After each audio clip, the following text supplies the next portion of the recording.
Hello, everyone. I'm Olympia. Thank you for being here with me in this wonderful place called Lights Out Library, and I have a great story to tell you. Tonight, we are going to explore the history of various ancient, or at least old mysterious objects that are called out-of-place artifacts. They are considered out of place because they were found in unusual contexts or suggest a level of technical advancement from ancient cultures that challenge conventional historical chronology, or sometimes because they hint at contacts between cultures that were not thought to have ever been in contact. In other words, these are artifacts that should not exist. Should not exist provided they are real and were correctly dated and appraised, as this is generally at the core of their mysteries. Fakes and hoaxes abound in this field. I will tell you about various cases of forgeries or biased interpretations that sometimes made news for a short period or a long time. Some of them retained a bit of fame even after being debunked, like the so-called crystal skulls, supposedly from pre-Columbian America. Many of these cases have explanations. They could have been placed where they were found by travelers centuries or even millennia after they were made. But there is a small number of such artifacts that retain an element of mystery or invite us to rethink our view of a culture's technical advancement. I will focus on some of them, including the Shroud of Turin, an ancient large cloth that contained an image resembling a photographic negative. It was kept and still is kept as a relic because it was believed to be the burial shroud in which Jesus Christ was wrapped after his crucifixion.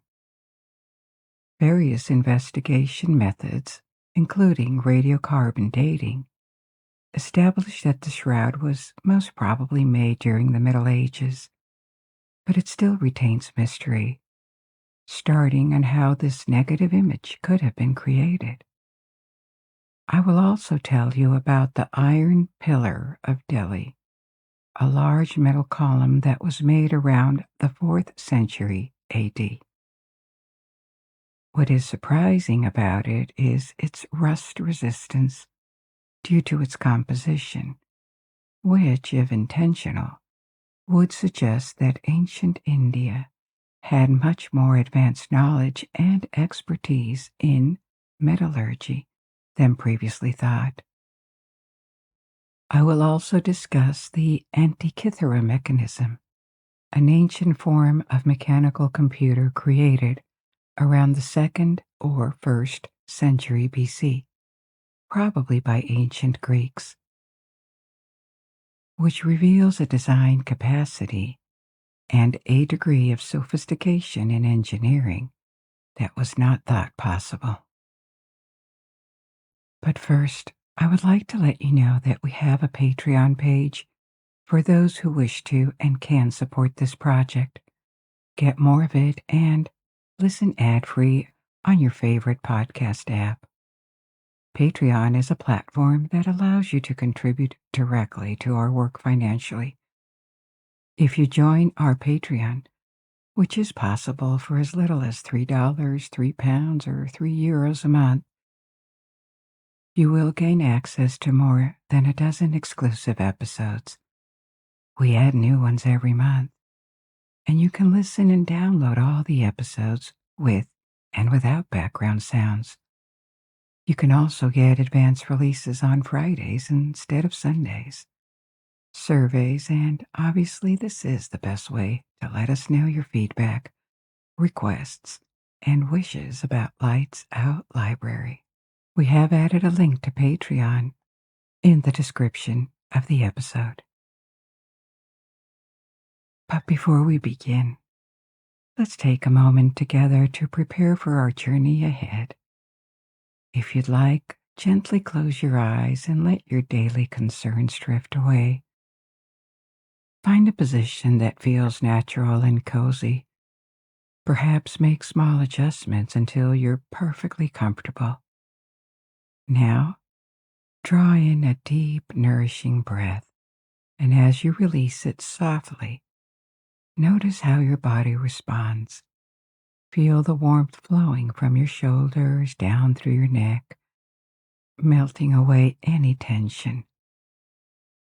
Let your facial muscles become soft, your jaw loose, your fingers naturally open, and your legs completely at ease. As you settle into this peaceful state, my voice will be your gentle companion as we begin our exploration together. To begin with, I'm going to tell you about these mysteries called crystal skulls. During the 19th century, interest in ancient civilizations of the world grew exponentially in Europe and America.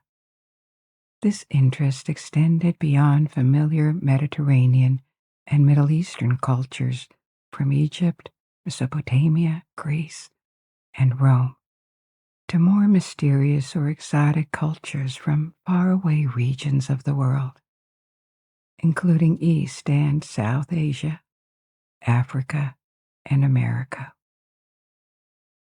There was scientific interest from archaeologists and historians, backed by universities and museums, trying to grow their collections. And also private interest came from amateurs, travelers, and collectors. The thrill of discovering ancient artifacts and secrets in tombs lost in ruins, covered by jungle or desert sand, was exciting. It didn't take long before it turned into a business. While this trade wasn't entirely new, the trafficking or procurement of Egyptian mummies or supposed Christian relics was something that had existed since the Middle Ages. It took on a whole new dimension, often with sad consequences. Many sites were literally looted before they could be studied, stripped of their statues and any artifacts that could interest museums or collectors. These objects were purchased or stolen, then shipped, sometimes smuggled, to Western Europe or America, where they ended up in many public and private collections. Antique dealers specialized in this business and provided wealthy collectors with these evocative or mysterious artifacts.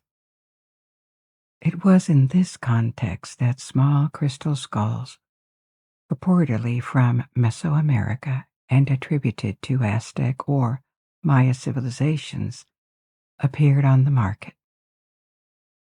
These artifacts were very different from known pre-Columbian, Aztec, and Maya artifacts. While various objects from these civilizations were already well known, from ceramics to masks and jewelry, crystal sculptures like these were unprecedented. Maybe several dealers may have offered them, but the most prominent was a French antiquarian specialized in Mesoamerican antiques, Eugène Bobin. He was regarded as an authority in the field because he had spent many years in Mexico and spoke fluent Spanish and Nahuatl, the language of the Aztecs that was and still is spoken in central Mexico. He had provided many authentic pre-Columbian antiques and was part of a scientific commission too, which made him a credible and well-established antiquarian. In 1870, at age 37, he opened a shop in Paris and managed this business between Mexico and France for 3 decades. Among other objects, he occasionally offered these crystal skulls. While the exact number he sold is unknown, but several that are now in museums have been traced back to him.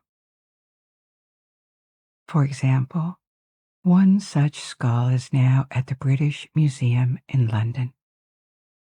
This particular skull appeared in Bobon's shop in 1881. He attempted to sell it as an Aztec artifact to Mexico's National Museum, but the offer was rejected. He then turned to New York City, where he sold it to an American entrepreneur. After changing hands, the skull ended up in an auction where it was purchased by Tiffany & Co., the jewelry house. Tiffany subsequently sold it to the British Museum in 1897. 3 other skulls were sold to a French ethnographer, who donated them to the Museum of Man in Paris, an ethnography museum. These skulls were not very famous at the time. They were known essentially in a small circle of archaeologists, antiquarians, collectors, and museum personnel. They raised a question, a mystery, and this is why they can be associated with the group of out-of-place artifacts. They were very different from other Aztec or Maya artifacts because no other carved crystals like these were known, and because of their precision and craftsmanship. They were made of quartz, and that type of quartz is not easy to work with or carve. It requires precision metal tools, even using diamonds to overcome the hardness of quartz without breaking it. Their polishing was also technically complicated, and this puts the skulls apart from other pre-Columbian creations. The technical complexity and craftsmanship were hard to reconcile with other objects produced by these cultures and with what was known of their technical advancement.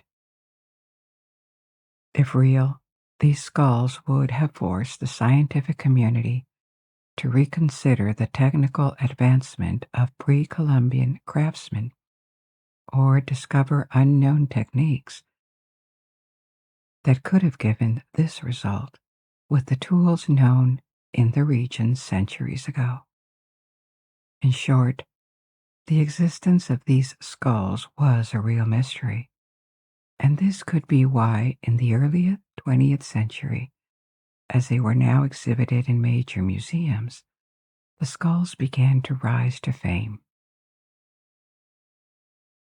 First, because of the interest of occultists who started to claim that they could produce a variety of miracles, from curing diseases to killing people at a distance. The adoption of crystal skulls by paranormal enthusiasts was boosted by the emergence of another skull, probably the most famous of them all, the so-called Mitchell-Hedges skull.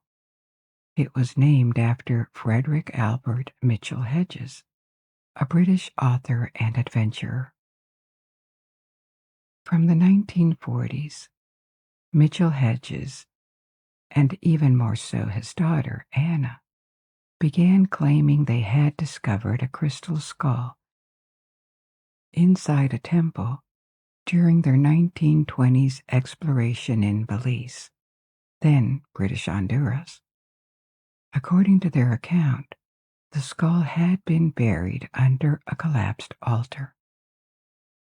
The skull, which they owned and displayed, was very similar to the one kept at the British Museum. The story was reminiscent of Indiana Jones, a complex artifact found in the crumbling ruins of a lost temple in the Central American jungle. exciting. Anna continued making claims about the skull's supposed powers for several decades after her father's death. Among these claims was an account from local Maya descendants who allegedly told her that ancient high priests, thousands of years ago, used the skull to bring death upon people. For this reason, the artifact became known as the Skull of Doom. Anna Mitchell Hedges maintained this narrative until her death in 2007. She arguably exploited the story, touring with the skull and exhibiting it on a pay-per-view basis. She gave interviews and occasionally added new details to her account.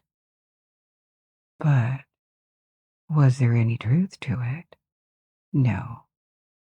And we know it first because the skull was not found in 1924 in Belize, as Mitchell Hedges and his daughter had claimed for so long. The skull had been bought at an auction in London in 1943, 19 years later after its alleged discovery date.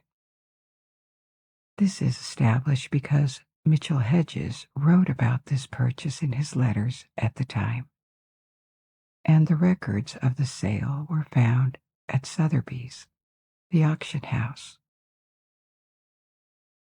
Second, because the skull is not ancient either. Its examination with microscopes revealed that its surface had been worked with a high-speed hard metal rotary tool, coated with a hard abrasive such as diamond, which happened to be exactly what a 20th century crystal cutter or carver would use.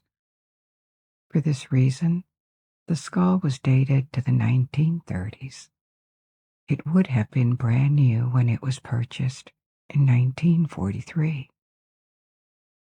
And given its similarities with the British Museum's skull, it is believed to be a copy, something relatively easy to do because the British Museum skull had been continuously exhibited since 1898, so anyone could see it. It is unknown whether they invented this tale about the crystal skull for attention, maybe for money, or for fun, maybe a bit of all, and also whether Anna ended up believing it or not. In any case, she hung on to her story until her death. But evidence that it was a hoax is overwhelming. Now, if this skull was a modern forgery, what about the other ones? Since the 1960s, the other known skulls at the London and Paris museums have been studied with precision microscopes to examine how they were carved. Experts have analyzed the quartz they were made of to know where it could have come from. Quartz is not perfectly pure. There are micro-inclusions of other materials that can help determine where it might have been extracted.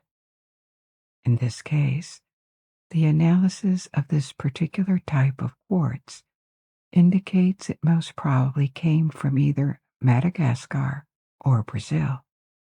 That is to say, thousands of miles away from Central America. As it happens, European workshops in the 19th century crafted objects with Brazilian quartz, especially workshops in Germany. These objects were made with the modern tools of the time, of the mid-19th century. When compared with other quartz objects made in Germany at the time, the skulls from Paris and London appear strangely identical to them in terms of techniques and the tools that probably served to make them. This is why it is now believed that the skulls that surfaced in the 19th century were made in Germany with Brazilian quartz. possibly in limited series for Eugène Vauban, this antiquarian who regularly discovered one. If this is true, the explanation is basically that Vauban scammed wealthy clients with artifacts that he secretly ordered or bought in Germany. In any case, the skulls are not ancient, and the most recent one, the Smithsonian skull, appeared only 30 years ago, in 1992. A box was mailed anonymously to the Smithsonian Institution in Washington, D.C., and this box contained another crystal skull, a bigger one. While the Paris and London skulls are only a few inches high, this one is 15 inches high and weighs 31 pounds, 14 kilograms. The anonymous donor claimed that it was an Aztec object. By the way, Aztec and Maya, which are the two cultures these different skulls were attributed to, were quite far apart geographically and in time. They were part of the same broad civilizational or area in Mesoamerica, but the cradle of Maya culture was in the south of Mexico and Central America, whereas the Aztecs emerged in central Mexico to the north and became a powerful empire shortly before the Spanish conquest, centuries after large Maya cities had declined. So these are really distinct cultures. This other skull, the one from 1992, that is now part of the Smithsonian collection, was also examined. It was established that it had been carved using carborundum, a modern abrasive that was not available to jewelers and gem cutters before the mid-20th century. This skull is modern and is exhibited as such by the Smithsonian as a curiosity and not an ancient artifact. Even though all the known skulls were debunked one after another in the past few decades, their fame had already been established in the paranormal and entertainment world. But there is no known trace of such skulls in the mythology and religious practices of Native American peoples. All these claims were made by outsiders from different movements like the New Age movement or the so-called neo-shamanic movements, which refers to shamanism practiced by people with a Western cultural background. These are contemporary forms of spirituality that appeared in the 20th century. And when it comes to the skulls, it seems these claims took a lot of inspiration from the anecdotes invented by Hannah Mitchell Hedges. We don't know how many crystal skulls were made and sold. Some authors close to or part of the New Age movement spoke of 13 skulls and often claimed that these were relics of ancient Atlantis. But the ones that have been identified are the ones in London at the British Museum, in Paris at the Museum of Man, and in Washington at the Smithsonian. We also know that there is another one in the U.S., the Mitchell Hedges skull, that Anna Mitchell Hedges left to her surviving husband. Apart from these, there could be others whose sale was not detected or recorded, and that remain in private collections or lie forgotten in attics or basements. They may not be ancient artifacts, but they certainly have a history of their own at this point. I am going to tell you about other artifacts that are actually ancient. But to conclude with hoaxes or artifacts that have been labeled as out of place, based on dubious dating or understanding. These hoaxes certainly constitute the majority of cases, sometimes because they were modern forgeries, not necessarily to scam people, as they could have been pranks too. One such prank that had its 15 minutes of fame about 10 years ago was called the Biblioteca, a clay tablet created as an artwork in 2012 that looked like a mobile phone. It resembled a Babylonian tablet, but with a keyboard and a screen, with the brand name Nokia added to it. This was intended as a joke or curiosity, but when a photo of it circulated online, a few proponents, or fans of alternate archaeology or fringe science, took the bait and started to claim it was a centuries-old archaeological find. There were clickbait articles about it, but obviously it was too implausible and not credible enough, so it died down quickly. This kind of viral prank or forgery is not limited to the recent past. Another example is the Acámbaro figures.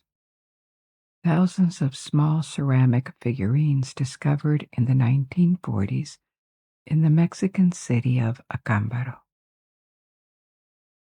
These figurines represented people, animals, and creatures that strongly resembled dinosaurs. They were obviously man-made, and it was claimed that they were several thousand years old. You can imagine the implications.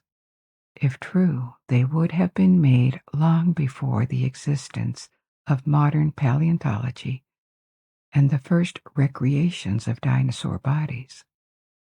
A huge thunderbolt for many scientific disciplines if this was true, as it would have suggested that humans and dinosaurs coexisted when they were thought to be millions of years apart. Beyond paleontology and Earth's history, some figurines were also claimed to represent ancient Egyptians, Sumerians, and bearded Caucasians from the Old World, supposedly made thousands of years ago in America. The entire timeline of human migrations would have been challenged.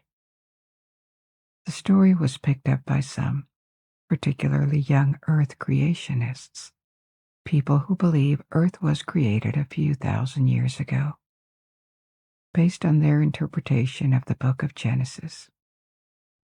Some of them reject the existence of dinosaurs, claiming they are an invention. But the majority accepts dinosaurs and argues that they had to coexist with mankind. This puts them at odds with mainstream science and history, from geology and paleontology to astronomy and biology. So proof that all these disciplines might be wrong, and that the history of Earth was thousands of times shorter than claimed, was a windfall for them. What if these figurines were that proof? But when the figurines were dated, it appeared that they had been fired very recently, in the 1930s or 1940s. In other words, they were brand new and had most probably been made by local farmers. There was demand to satisfy from fringe scientists and young Earth creationists who wanted to acquire them, so they kept producing more figurines, making more than 30,000 in total. But everything was fake, and this hoax was exposed in the 1970s. It is now mostly forgotten. Before discussing more serious cases, here is one final example of a hoax or forgery, and it's a good one. The Michigan relics. These were a series of alleged archaeological finds in Michigan at the turn of the 20th century. If authentic, these could have been absolutely groundbreaking because they would have indicated contact in ancient times between America and one or more ancient Near Eastern cultures. There were coins, boxes, and cuneiform tablets, that is to say, clay tablets with cuneiform writing, the writing of ancient Mesopotamia. Some tablets even depicted biblical scenes, including Moses handing out the tablets of the Ten Commandments. What if the lost tribes of Israel had traveled to Michigan? We put this in the context of the late 19th century. Most scholars would have been very skeptical of these facts at the time, and they were indeed. But the timeline of mankind's history was still being revised regularly. The dating of objects using geological or archaeological layers where they were found was still quite imprecise, and there were no dating methods, such as radiocarbon. This was also a time when there was a frenzy to unearth ancient artifacts in America. Not only artifacts, but dinosaur bones were also actively searched for. In any case, several scholars went to examine and assess the relics that were provided in large quantities with regular finds by two men, James Scotford and Daniel Soper. Most of these scholars quickly concluded that these were forgeries, and not very good ones. Based on several observations, the cuneiform characters were indeed similar to Mesopotamian writing, but they were put in random order and made no sense. They also noted that the surface of many objects was perfectly smooth, indicating that they had been dried on a board that had been mechanically sawed. The first mechanical sawing machines appeared in the 19th century. They were not known in antiquity. Finally, they observed that the objects quickly disintegrated in water, so they could not have possibly been buried in the ground. They would have disappeared long before they were found. Despite the skepticism of the scientific community that never took these relics seriously, these Michigan relics had success with collectors and also some members of the Church of Jesus Christ of Latter-day Saints, the Mormons. These Michigan relics echoed a story from one of the foundational sacred books of the Church, the Book of Mormon. It stated that an extinct society had lived on the American continent long before Europeans arrived, a Judeo-Christian society that knew and adhered to the Bible. So these discoveries were perfect to support the belief that this society existed, perhaps a bit too perfect, and it might have been that story from the Book of Mormon that inspired the forgery. Not all Mormons believed these artifacts were authentic. They had their doubts. But enough bought into the story and began to buy hundreds of them and collect them. Scotford and Soper kept uncovering objects, in reality making them, for 2 decades.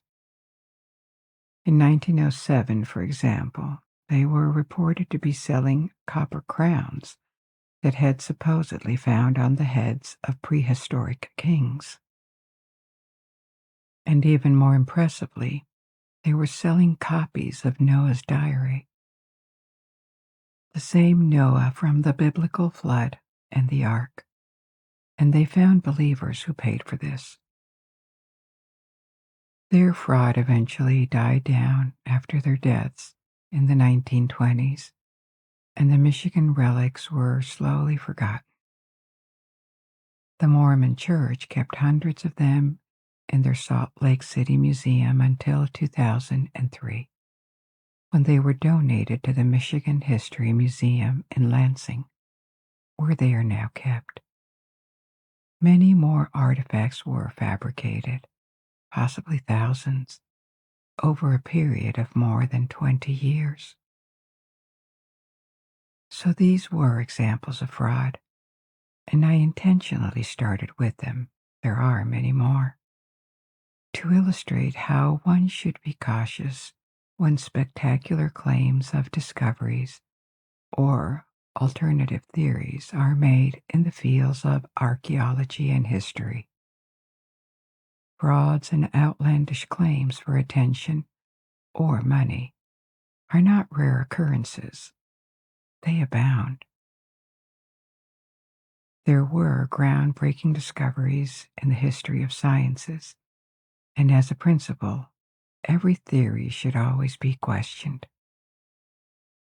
We really have to keep an open mind, but any claim that ignores inconvenient proof or is presented with conspiracy undertones, as if there was some sort of big archaeology out there working to hide the truth, should always be considered with extra caution.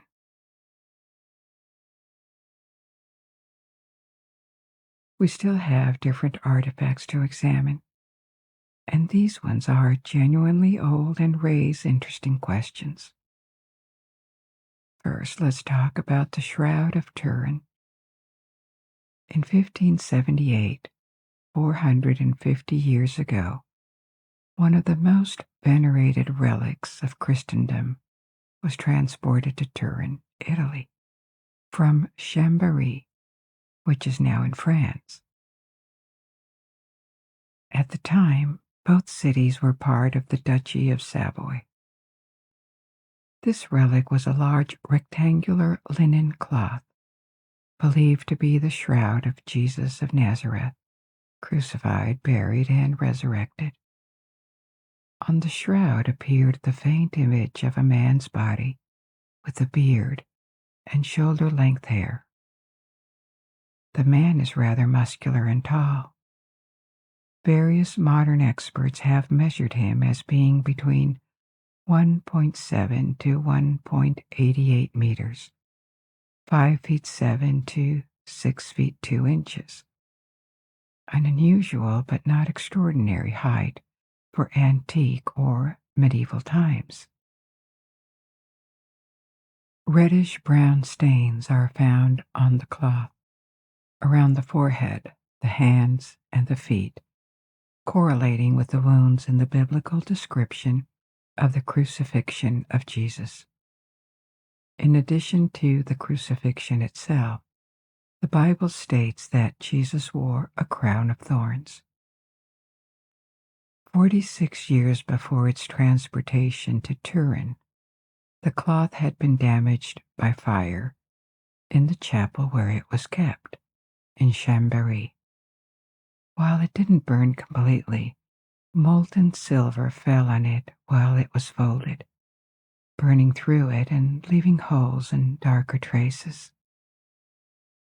In the years following the fire, nuns repaired the cloth with various triangular patches that were sewn onto it and remain in place today. But the known record of this cloth predates the 16th century. In the 15th century, at the end of the Middle Ages, the piece was given to the House of Savoy. Its location prior to this is uncertain. Records from the 13th and 14th centuries across Europe actually mention various places where a shroud of Jesus Christ was kept and venerated. While this may sound absurd, it was not unusual in the Middle Ages. Many relics that should have been unique, such as pieces of the true cross or remains of apostles, were claimed to be in different locations. The origin of these relics was often dubious. They were acquired and offered to churches and cathedrals, sometimes brought back from the Holy Land during the Crusades. But there were gaps of several centuries where traces of these objects were non-existent, especially for relics related to the time of Jesus. It is likely that most of them were fabrications. Nevertheless, if a relic was considered credible enough, it could command high prices, even if it was just a tooth or a bone from a saint. The church was aware that people were producing and forging relics. They severely condemned the fabrication of fake relics. However, in its doctrine, relics were not seen as central to the faith.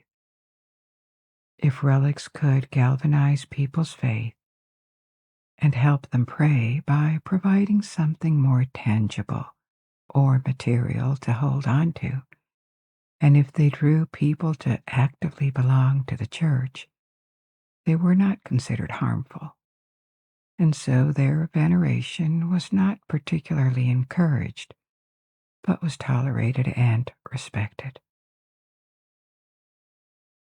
The burial shroud of Jesus was no exception.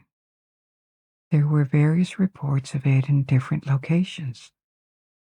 Just to name a few, for example, the Byzantine emperors possessed one, but its trace was lost in 1204 during the sack of Constantinople during the Crusades.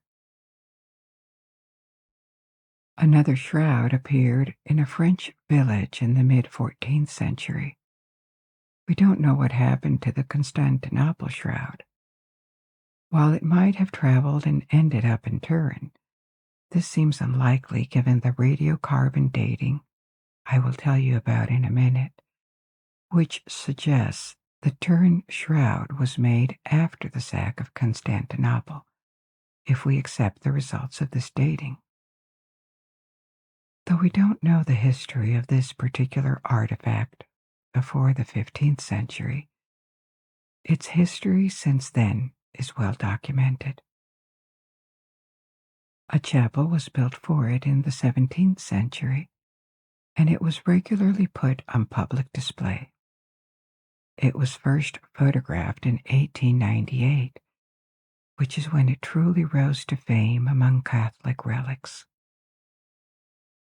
Because in its original colors it showed a rather faint image of the body and face, but the negative image obtained by the photographer, appearing on a black rather than white yellowish background, was much more defined and visually striking. This led devotion to the Turin shroud to reach new heights. Nevertheless, its authenticity was always questioned, including by the Catholic Church, which never confirmed nor denied that it was the genuine burial cloth of Jesus. The authenticity of the shroud was questioned based on the Gospels. The Gospels of Matthew, Mark, and Luke state that Jesus' body was wrapped in a single piece of linen cloth, which appears consistent. However, the Gospel of John mentions that strips of linen were used instead. According to John's version, there would not have been a shroud of Jesus in a single piece. Scientific investigation truly began in the 20th century. In 1978, pigments were taken from the shroud and examined under microscopes. The team of investigators concluded that the image was a painting. The pigments that gave the reddish color were red ochre, which would have been applied in a kind of gelatinous medium. As it happens, this technique was known and used by some painters in the 14th century. And they also found vermilion, another pigment used to highlight the alleged bloodstains but they didn't find any trace of actual blood in the samples taken from the shroud.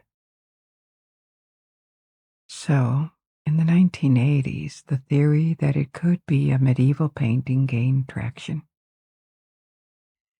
In 1988, radiocarbon dating was permitted, and additional samples were taken from the cloth. This analysis concluded that the shroud material dated from the 13th or 14th century, still old, but much too recent to have been associated with Jesus. This analysis was contested with sensible arguments. What if there had been medieval repairs to the shroud, and the samples had been taken from them instead of the original fabric? Or what if the results of the radiocarbon dating had been contaminated by carbon monoxide, since it was established that the cloth had been exposed to fire at least once?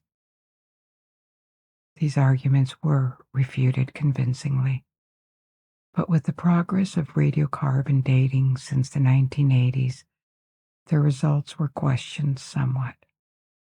The consensus today is that the stated date range should be extended by almost a century to be truly confident in their results.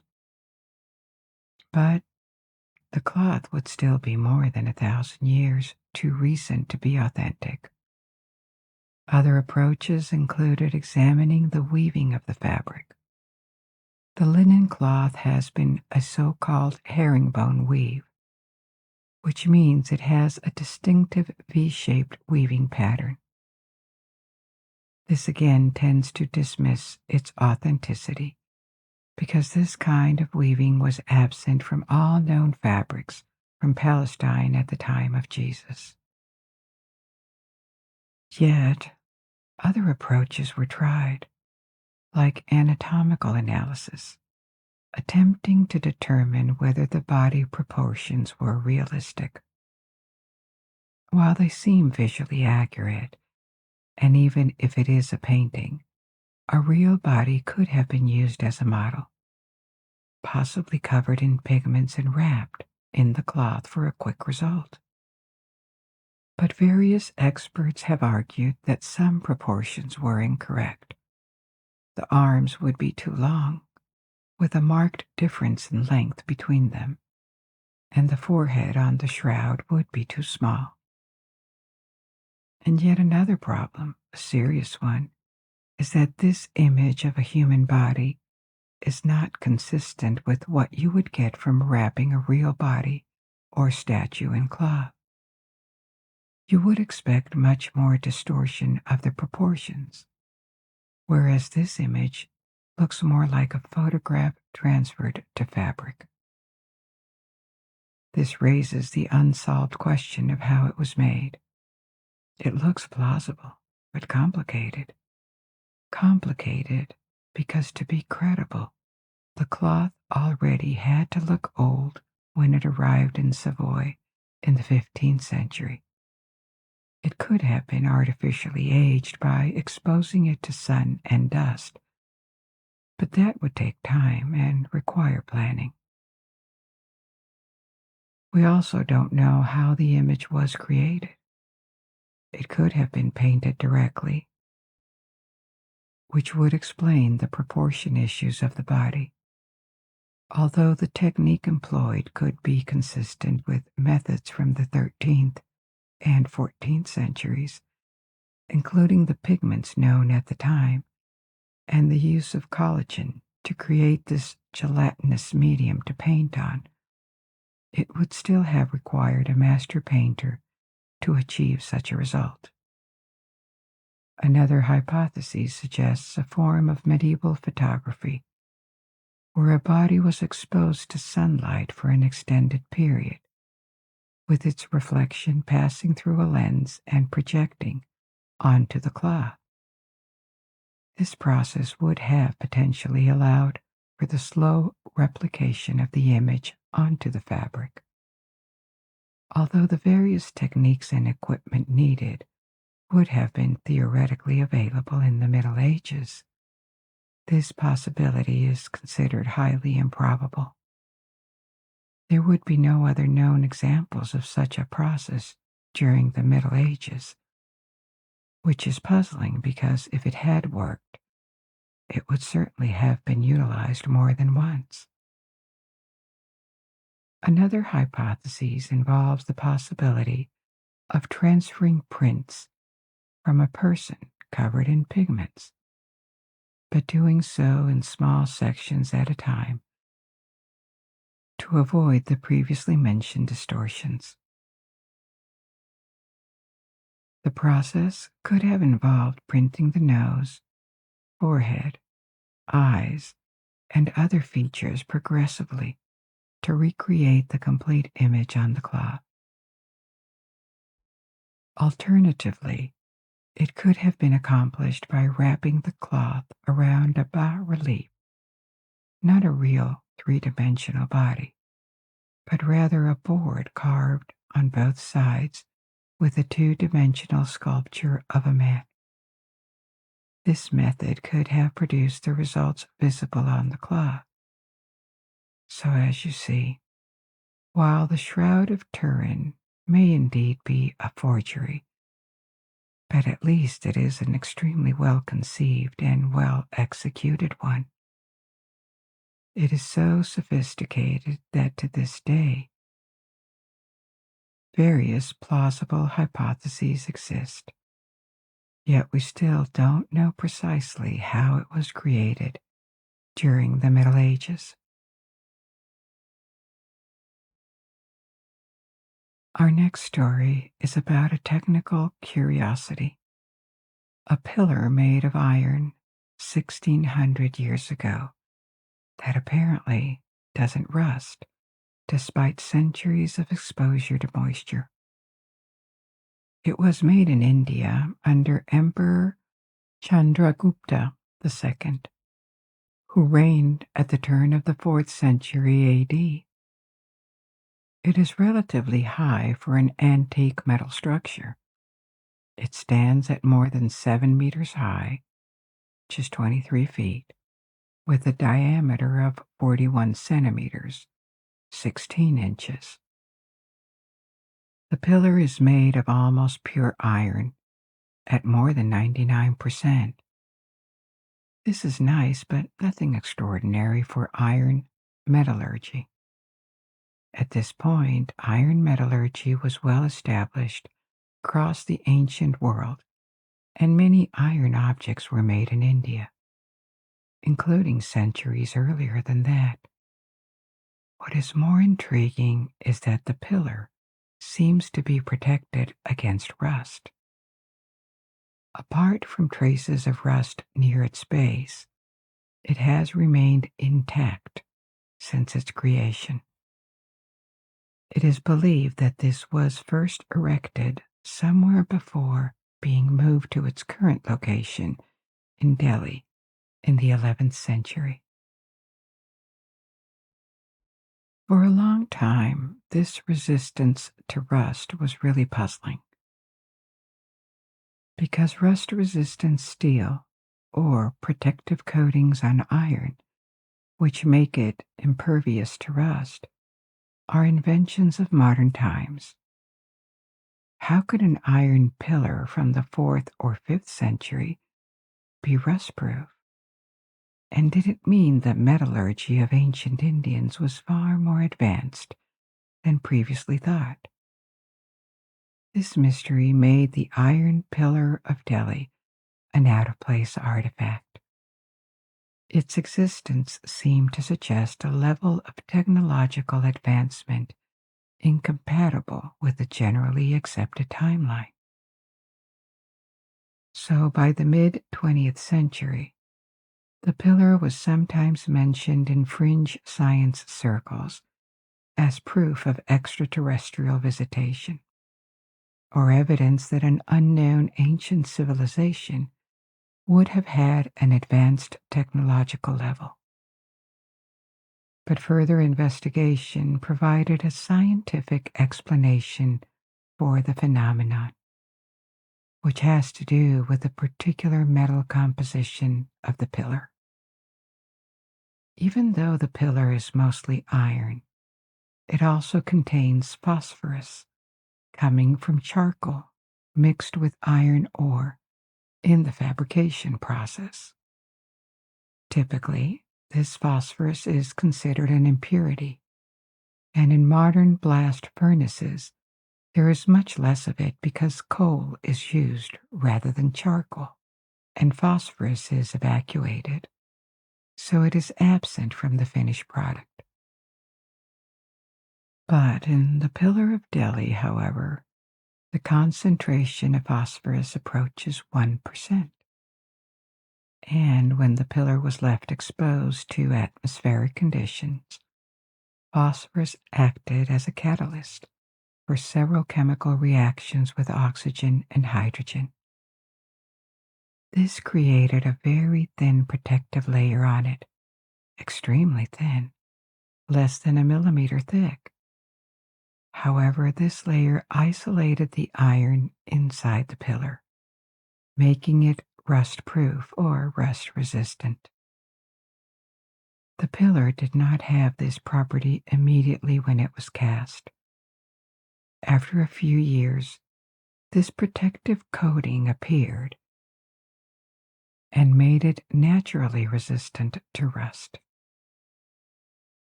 So this pillar was once considered mysterious due to a lack of understanding of natural mechanisms. Since the explanation has been discovered, it is no longer considered unexplainable. So, for one last one for the road, but not the least, let me tell you about the Antikythera mechanism. This mystery began in 1901, when the wreck of an ancient Roman cargo ship was discovered and explored near the Greek island of Antikythera. The wreck had remained at a depth of 45 meters, 150 feet, underwater for more than 2,000 years. They found considerable treasures, archaeological treasures, including bronze and marble statues. There was also glassware, jewelry, and coins.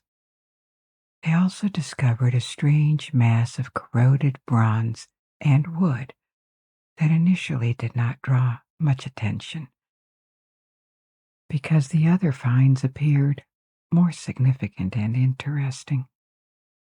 Further examination revealed that a gear wheel was embedded in the object, suggesting it was some kind of mechanism.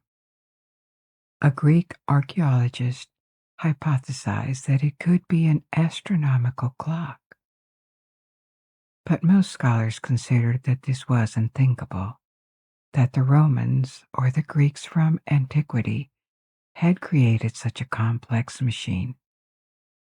So the hypothesis was not taken seriously, with some suggesting it was an artifact dropped into the sea centuries after the shipwreck. For several decades, the remains were largely ignored. They were kept together with other pieces found around the wreck and were stored with it. They attracted little interest until the second half of the 20th century. This collection of pieces, which resembled gears and metal scraps, was studied more carefully. When examined with microscopes and X-rays, it appeared that they indeed formed an ancient machine. By this point, the initial encrusted piece had fractured into smaller components through time and handling, revealing that this mass consisted of many parts: tooth wheels, spirals, and pieces with inscriptions showing the moon, calendar inscriptions in Greek, zodiac inscriptions. These components could only have belonged to a machine, a mechanism, and the inscriptions indicated this mechanism appeared to be related to astronomy. Other remains indicated that the device was contained inside a wooden box. Bit by bit, with many fragments still missing, the function of this machine was discovered. It was used to predict astronomical positions and eclipses, condensing much of the knowledge ancient Greeks had acquired about celestial cycles. Cycles of the planets they knew: Mercury, Venus, Mars, Saturn, and Jupiter, as well as the moon, including their slightly irregular orbits that these bodies have. The complexity of the mechanism suggests it could predict astronomical positions of these bodies decades in advance. While not matching modern accuracy, it is believed that a level of precision that wouldn't be seen again until the late Middle Ages and Renaissance, 1500 years later.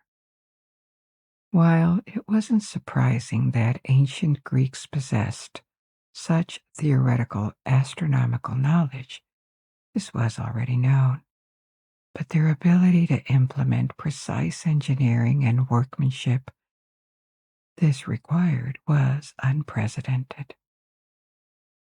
This machine basically worked as an analog computer, which is to say, one that uses physical phenomenon like the regular oscillation of something, of the movement of gears to model, calculate, solve other physical phenomena. Digital computers that we abundantly use nowadays do not work like this. They represent quantities symbolically with numbers, and they use digital signals, whereas analog systems replace one physical phenomenon with another one to be able to anticipate the first phenomenon. To give you an example, a mechanical watch with continuously rotating gears that indicate seconds, minutes, and hours is an analog computer, as the gear rotation models and follows on its own the passing of time. Such analog computers were among the first computing machines ever built. However, it was previously known that the Greeks had created one or more, likely several ones, because the complexity of the Antikythera mechanism suggests it wasn't the first of its kind. Simpler predecessors likely existed and evolved into this particular machine, though no evidence of them has been found. The dating of the Antikythera mechanism remains somewhat uncertain.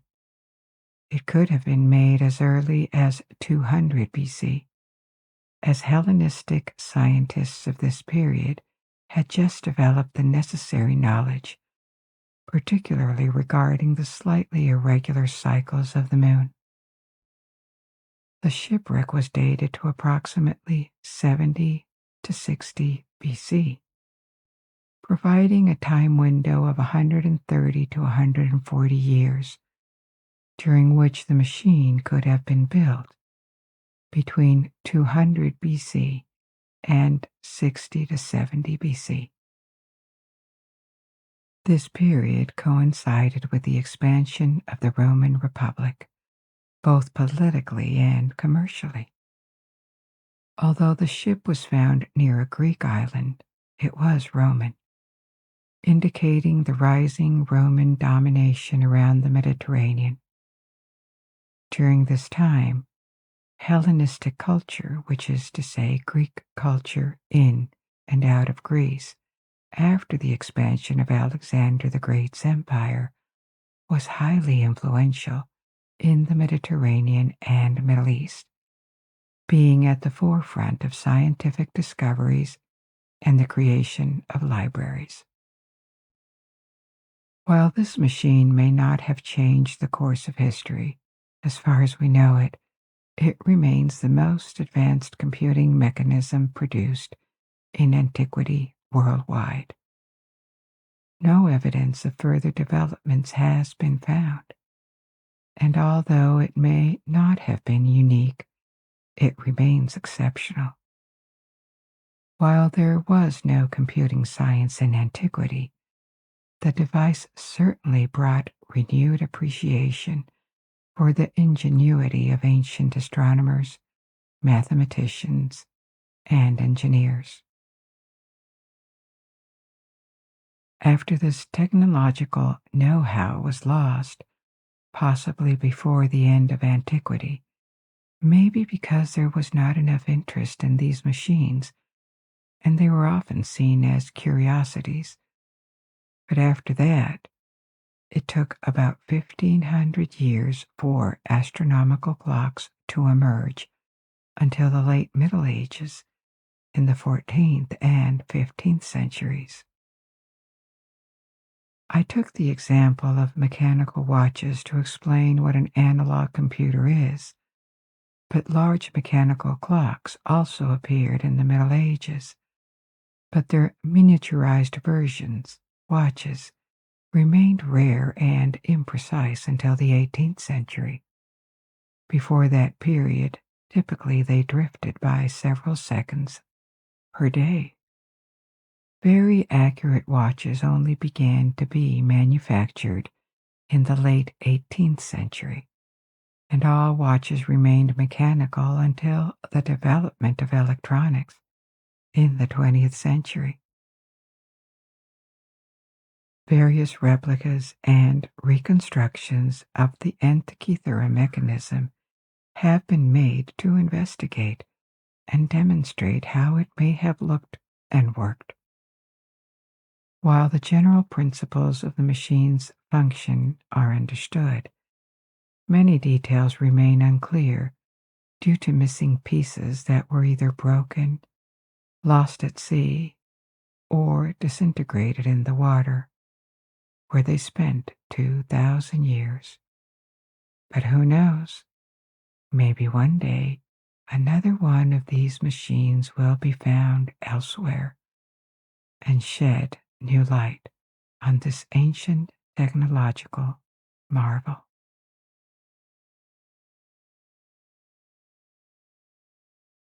Tonight, I will tell you about the Ninth Legion of the Roman Empire. It was almost an entire army with thousands of men that surprisingly vanished from records in the 2nd century, never to be written about again as far as we know. This is mysterious because the Romans left many archives, inscriptions, and archaeological remains, which serve as historical records that allow us to track their history. We will explore what the Legion was, how they operated, and what may have happened to the Ninth Legion. But before we begin, if you wish to, you may close your eyes and allow yourself to forget about any worries as we embark on this adventure together. Now assume a comfortable position, maybe move a bit to settle. Take a long, deep, relaxing breath, and when you slowly exhale, feel your shoulders drop. Release the tension in your neck. Let your face soften and your jaw relax too. Make sure your fingers are not clenched and that your legs are relaxed too. And allow the sound of my voice to guide you through this journey. And now it's time to explore. So why is the Ninth Legion at the center of a historical mystery? It disappeared, but so did all Roman legions eventually. This is not extraordinary by itself. What distinguishes this case is that the legion seems to have vanished from records, and this is highly unusual. The big picture of Roman history is rather well known, especially from the 2nd and 1st centuries BC to the 1st centuries of our era, because these were centuries of expansion and prosperity for the Romans, not without setbacks, civil wars, and losses, but overall, the Roman Republic and then the Roman Empire expanded, got wealthier, mightier, and produced a lot of archives, monuments with inscriptions, and other archaeological remains that make this period of antiquity relatively well known. Well known, but not without blind spots, especially in provinces of the Roman Empire that were far away from the center, from Italy. The main campaigns and battles were well recorded, especially when they were victorious, as was the political life in Rome and many provinces of the empire. We also have a lot of records of social, technical, religious, and military aspects of ancient Rome. But far from the center, on the frontiers or in lesser cities, there is often not that much information. There are plenty of unknowns, but nothing as significant as the disappearance of an entire legion consisting of thousands of men. I will elaborate about what a Roman legion was in a minute. Before the Ninth Legion disappeared, there is sufficient information about it for more than 200 years, because this unit had a very long history. As a military unit, it was created probably at the beginning of the 1st century BC, around minus 90 years before the beginning of our era. Later, in 58 BC, so by the middle of the 1st century BC, it went under the command of Julius Caesar when his career was on the rise. He was governor of the province of Cisalpine Gaul at the time, which is to say, north of Italy, and he used this legion in an attack on the Helvetii, or Helvetians, a Celtic tribe that occupied part of modern Switzerland. This was a prelude to his campaign in Gaul on the other side of the Alps. From there, the Ninth Legion traveled extensively. Of course, the initial soldiers that formed the Legion decades before had left or died long before. Like a modern division, the Legion maintained its head count of fighters by regularly renewing them when they fell on battlefields or retired from the army. The Legion traveled to Greece and then to Africa, fighting for Caesar in the civil war that saw him take control of the Roman Republic in the following years.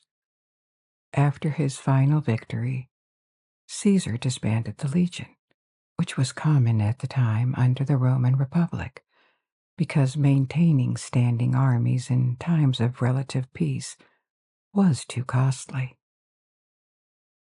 Legions were invasion and defense armies, and in the Roman Republic, they did not serve as standing armies to occupy provinces in the long run.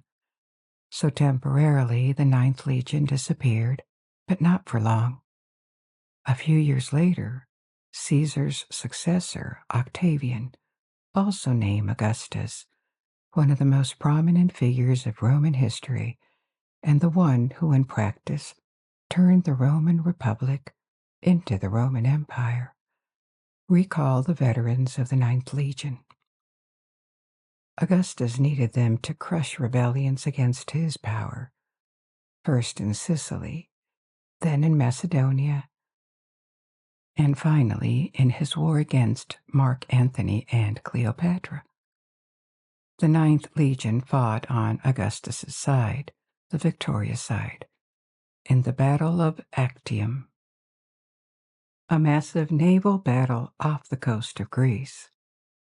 After Augustus triumphed over his rivals, he advanced to Egypt and conquered it effectively, becoming the uncontested master of Rome. But that is another story. The Ninth Legion was sent to Hispania, to the Iberian Peninsula, to finish the conquest. Spain had fallen under Roman control decades earlier, but there was still pockets of resistance. It was not fully pacified. The main resistance came from the Cantabrians, a group of Celtic peoples that lived in the north of Spain, along the Atlantic coast corresponding to the modern regions of Cantabria, Asturias, and part of Leon. The Cantabrians were subdued with the help of the Ninth Legion around 19 BC. And in Spain, the legion gained the surname Hispana, after the province of Hispania. It remained often referred to as Legio Hispana in the 1st century AD, until its track was lost at the beginning of the 2nd century. After that, it kept traveling, which shows how mobile Roman armies could be. They were sent wherever necessary, sometimes thousands of miles away, to ensure the defense of borders, fight in civil wars, or participate in expansion campaigns. This time, the Ninth Legion was probably sent to campaign against Germanic tribes in the Rhine borderlands. Probably. The records are not definitive here. What is more certain is that after this possible stop in Germany, it was sent to Pannonia, the name of an ancient Roman border province which was located south of the Danube River, in what is today parts of Hungary, Austria, Croatia, plus bits of Slovenia and Serbia. North of the Danube was an expanse in Central Europe that was dominated by Germanic tribes, which had themselves pushed away or mixed with the Celts. Rome would never be able to dominate this Germanic world, so these border provinces needed to be protected constantly against attacks and raids. But in the case of the Ninth Legion, it was relocated to the other side of Europe in 43 AD, by the middle of the 1st century, to participate in the invasion of Britain led by Emperor Claudius, the ruling emperor.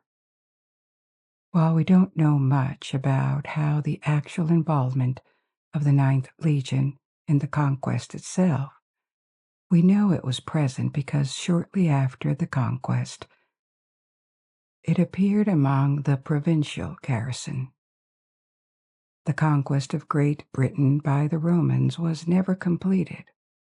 Parts of Wales and northern England continued resisting, even decades after they had been officially integrated within the borders of the empire.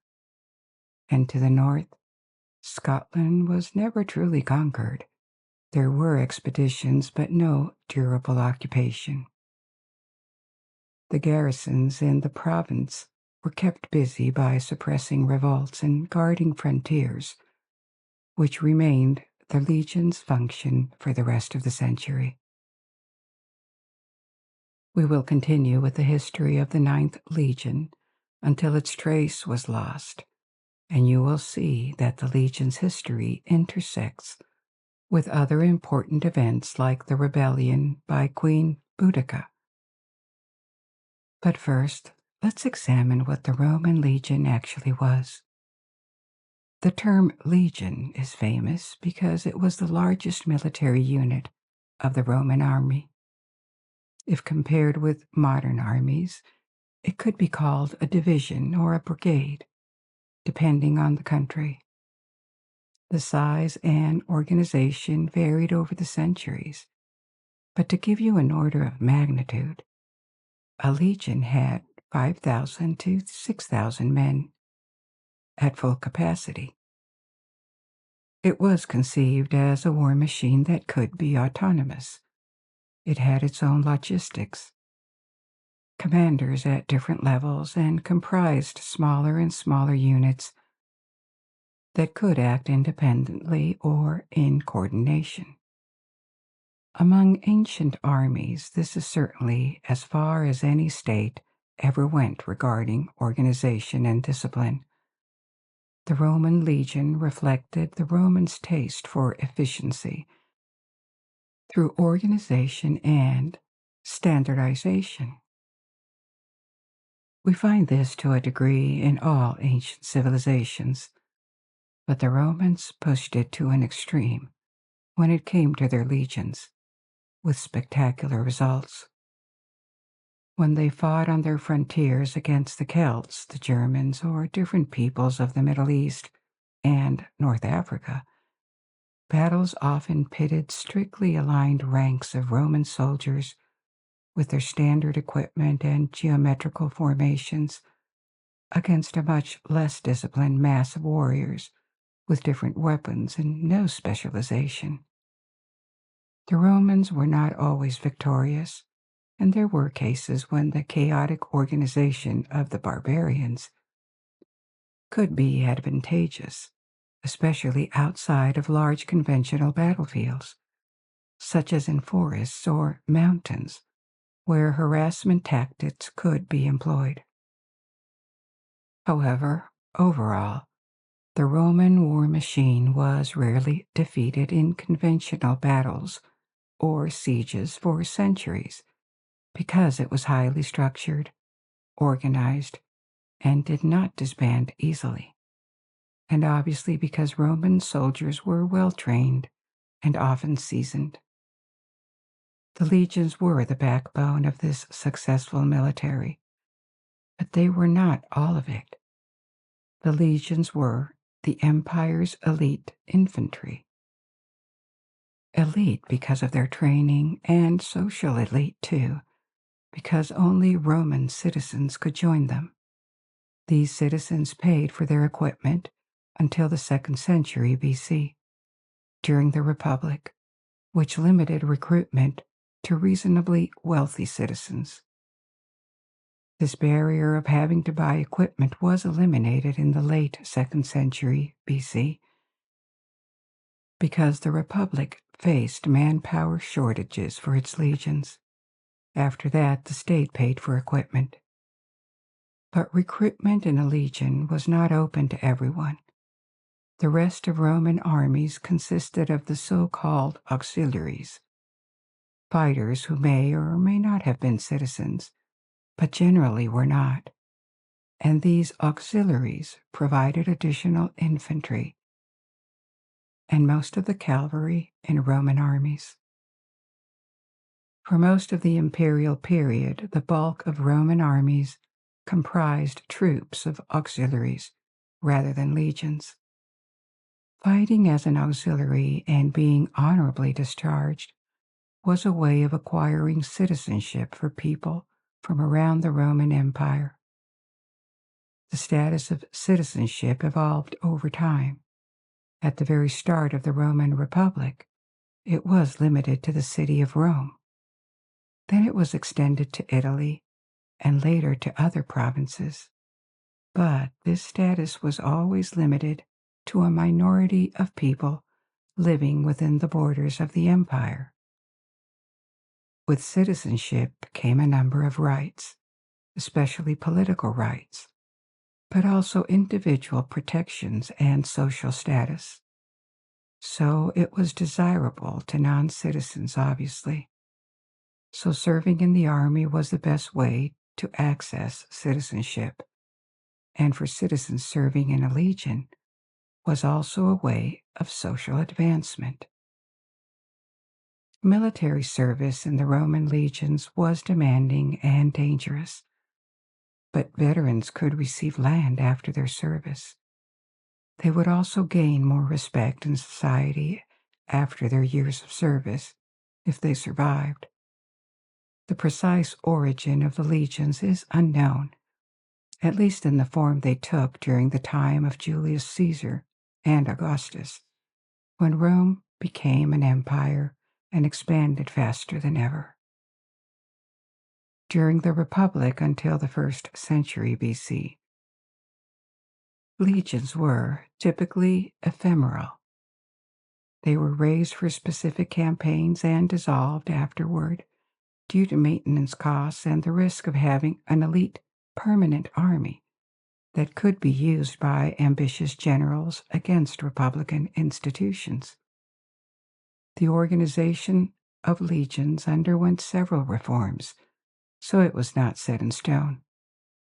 But to take an example, if we look at the structure of a legion during Julius Caesar's time in the mid-1st century BC, the basic unit was a centuria, a century of 100 men. Several of these centuries, generally 6, formed a cohort, and 10 cohorts formed a legion. Though initially comprising 100 men, hence the name, a century was later reduced to 80 men while retaining its designation. So one cohort of 6 centuries contained 480 men. 10 cohorts total 4,800 legionaries. On top of them, a small cavalry force of a few hundred men, formed by wealthier citizens who provided their own horses, was attached to each legion. This cavalry was used for pursuits, scouting, or surprise charges. It operated separately from auxiliary cavalry, which provided additional numbers while remaining attached to the legion. The legion had commanders at different levels. A well-known rank was the centurion, equivalent to a modern captain, who commanded a century. At the helm was a general. In campaigns, several legions could be coordinated by a commander, as when Julius Caesar built his fame and prestige by conquering Gaul with an army of several legions plus auxiliaries. The size of legions increased at the start of the imperial period, approaching 6,000 men. However, in the last centuries of the Roman Empire, when it faced severe challenges, the term legion was retained for smaller units of 1,500 men or less, though there were more legions in total. The golden age of the Roman legion, when they were imposing units with their thousands of soldiers, lasted from the 1st century BC to the 3rd century AD, precisely at the time of the 9th Legion. During this period, legions became permanent. They were no longer dissolved, but instead were stationed where needed and sent to participate in campaigns when necessary. There were legions that disappeared in this period and were not recreated. The worst example for the Romans was certainly the Battle of the Teutoburg Forest in 9 AD. 3 entire legions, the 17th, 18th, and 19th, and their auxiliaries were ambushed by an alliance of Germanic tribes. These Germanic warriors surprised the Romans, who were dispersed and stretched along a 10-mile-long line of march through a forest. Exactly the opposite of an environment that favored legions. They were not in formation, could not maneuver, and centurions were cut off from their chain of command. The Germans anticipated the reactions of the legionaries and their tactics because one of their leaders had received Roman military education. With all these factors against him, the 3 legions were surprised and entirely destroyed. They were not recreated, and the disaster of Teutoburg ended Roman ambitions to invade Germania as they had planned. These legions were lost, but we know why and how, because even though this disaster was a slap in the face for Rome, it marked the end of a period of very vast expansion that had begun with Augustus. This disaster was not ignored in archives. It was written about abundantly. An entire legion being wiped out was a major event for the Roman Empire, a disaster that deserved to be reported, studied, and avenged if possible. This brings us back to the Ninth Legion, because it disappeared, but we have no such record. As if no one had any interest in the loss of thousands of legionaries, who were also citizens, not common men from auxiliary troops. Now let's return to the story of the Ninth Legion, where we left it. We left the legion in Britain after the conquest by Emperor Claudius in 43 AD. And I also mentioned that in the following decades, the legion remained stationed there as a garrison. Garrison duty didn't mean it was peaceful. As we saw before, there were revolts and uprisings inside the frontiers and beyond them. And in the following decades, the Ninth Legion was engaged regularly. The Roman Empire had expanded in Britain, exceeding the territories of various Celtic tribes, and it intended to do what it had already done in the north of Italy, in Spain, or in France, integrating these Celts by Romanizing them. That was accomplished not necessarily by erasing their culture, but by imposing Roman laws, social organization, administration, and the use of Latin, at least for the elite and administration. However, for many years the Celts resisted this. In 50 AD, 7 years after the invasion, there was an uprising led by the Celtic king, a chieftain called Caractacus, the chief of the Catuvellauni tribe from the southeast of England. 2 legions, including the 9th, were sent to crush it, which they did. Also in the same decade, the legion was sent to the north of England to fight another native revolt, that of the Brigantes, led by their king Vinicius. The territory of the Brigantes was approximately in the region that would become Yorkshire. While these revolts were controlled, a more serious one was about to burst in the years 60 and 61, 17 years after the conquest, the rebellion of Boudica. Boudica was a queen of the Iceni tribe from the east of England in present-day Norfolk. When the Romans arrived in Britain, they exploited the feuds between tribes, allying with some of them to defeat others.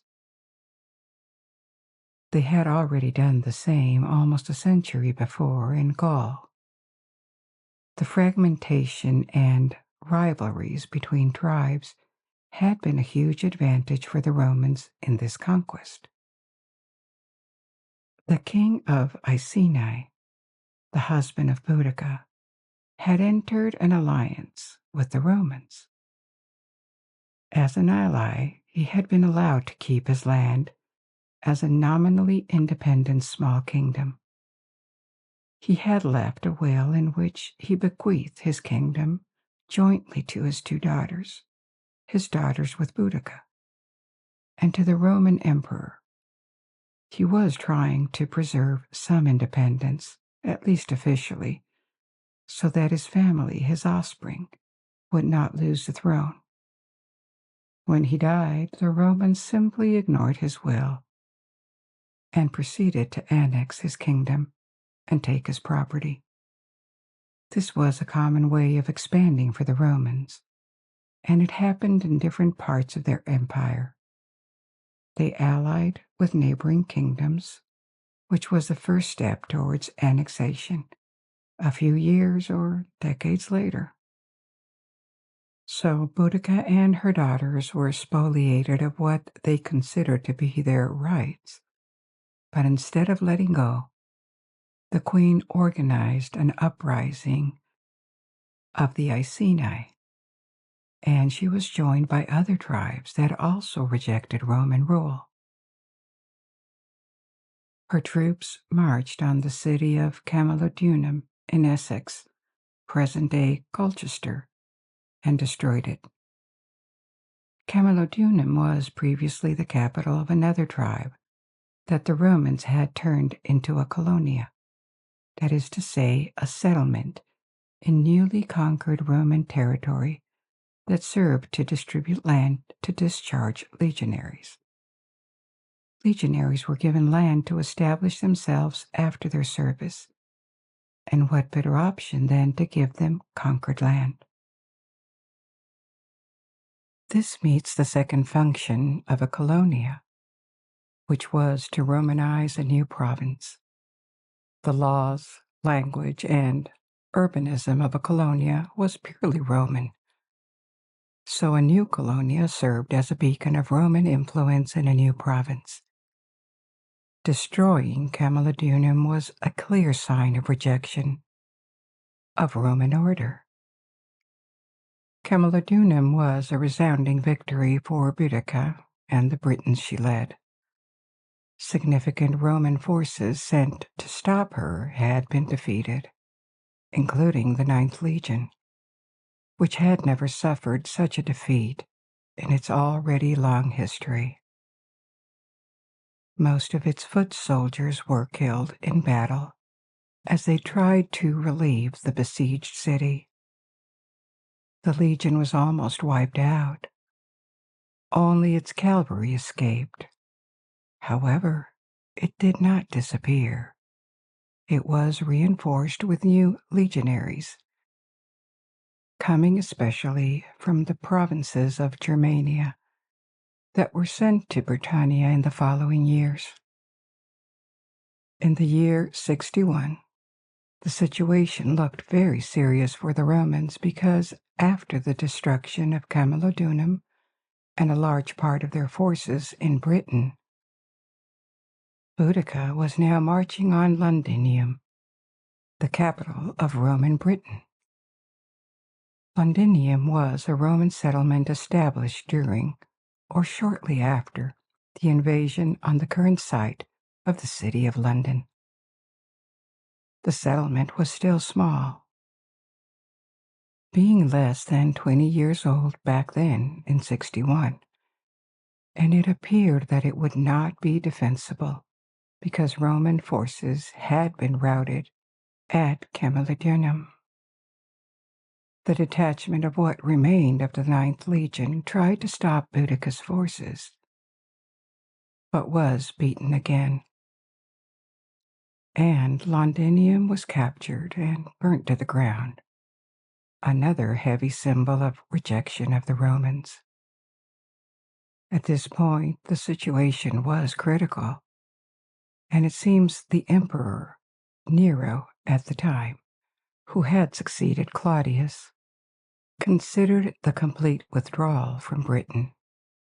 It was a source of problems, and being at the margin of the empire without resources that the Romans really needed, it had turned into a costly headache that did not feel necessary, except that a withdrawal would have been humiliating, and the Romans did not typically evacuate territories they had conquered. A last chance attempt was tried. The governor Suetonius regrouped his forces, including the remnants of the Ninth Legion, and confronted the Britons. The Romans were outnumbered because, as Boudica advanced, she had gained followers from different tribes that joined her rebellion. We don't know exactly how many were in her army, but possibly more than 200,000. A huge force, even though it was not very organized nor well equipped, probably. This was multiple times the number of Roman soldiers that remained in Britain at this point.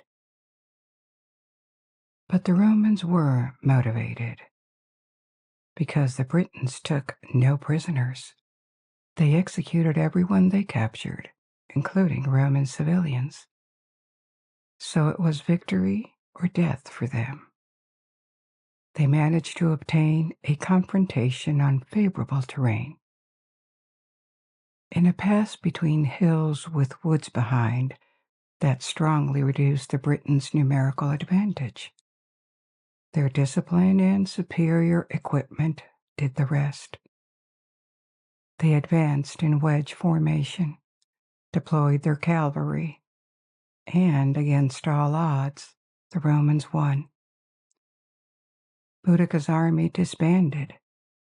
Many of her men were lost, and the Romans pushed their advantage to recover control of everything they had lost. Roman Britain was saved, at least for now. Boudica died shortly after. We don't know if it was either by suicide or due to illness. But with her died this attempt to expel the Romans from Britain. It was one of the most threatening rebellions the Romans had faced across their empire. The figure of Boudica remains widely famous in the UK because 15 centuries later, during the Renaissance, her rebellion against the Romans became a highlight of British ancient history. This culminated in the 19th century during the Victorian period, when she became a cultural figure and a kind of national heroine. The same process appeared in different European countries in modern times, as they were affirming their specificity as nations and establishing a national history.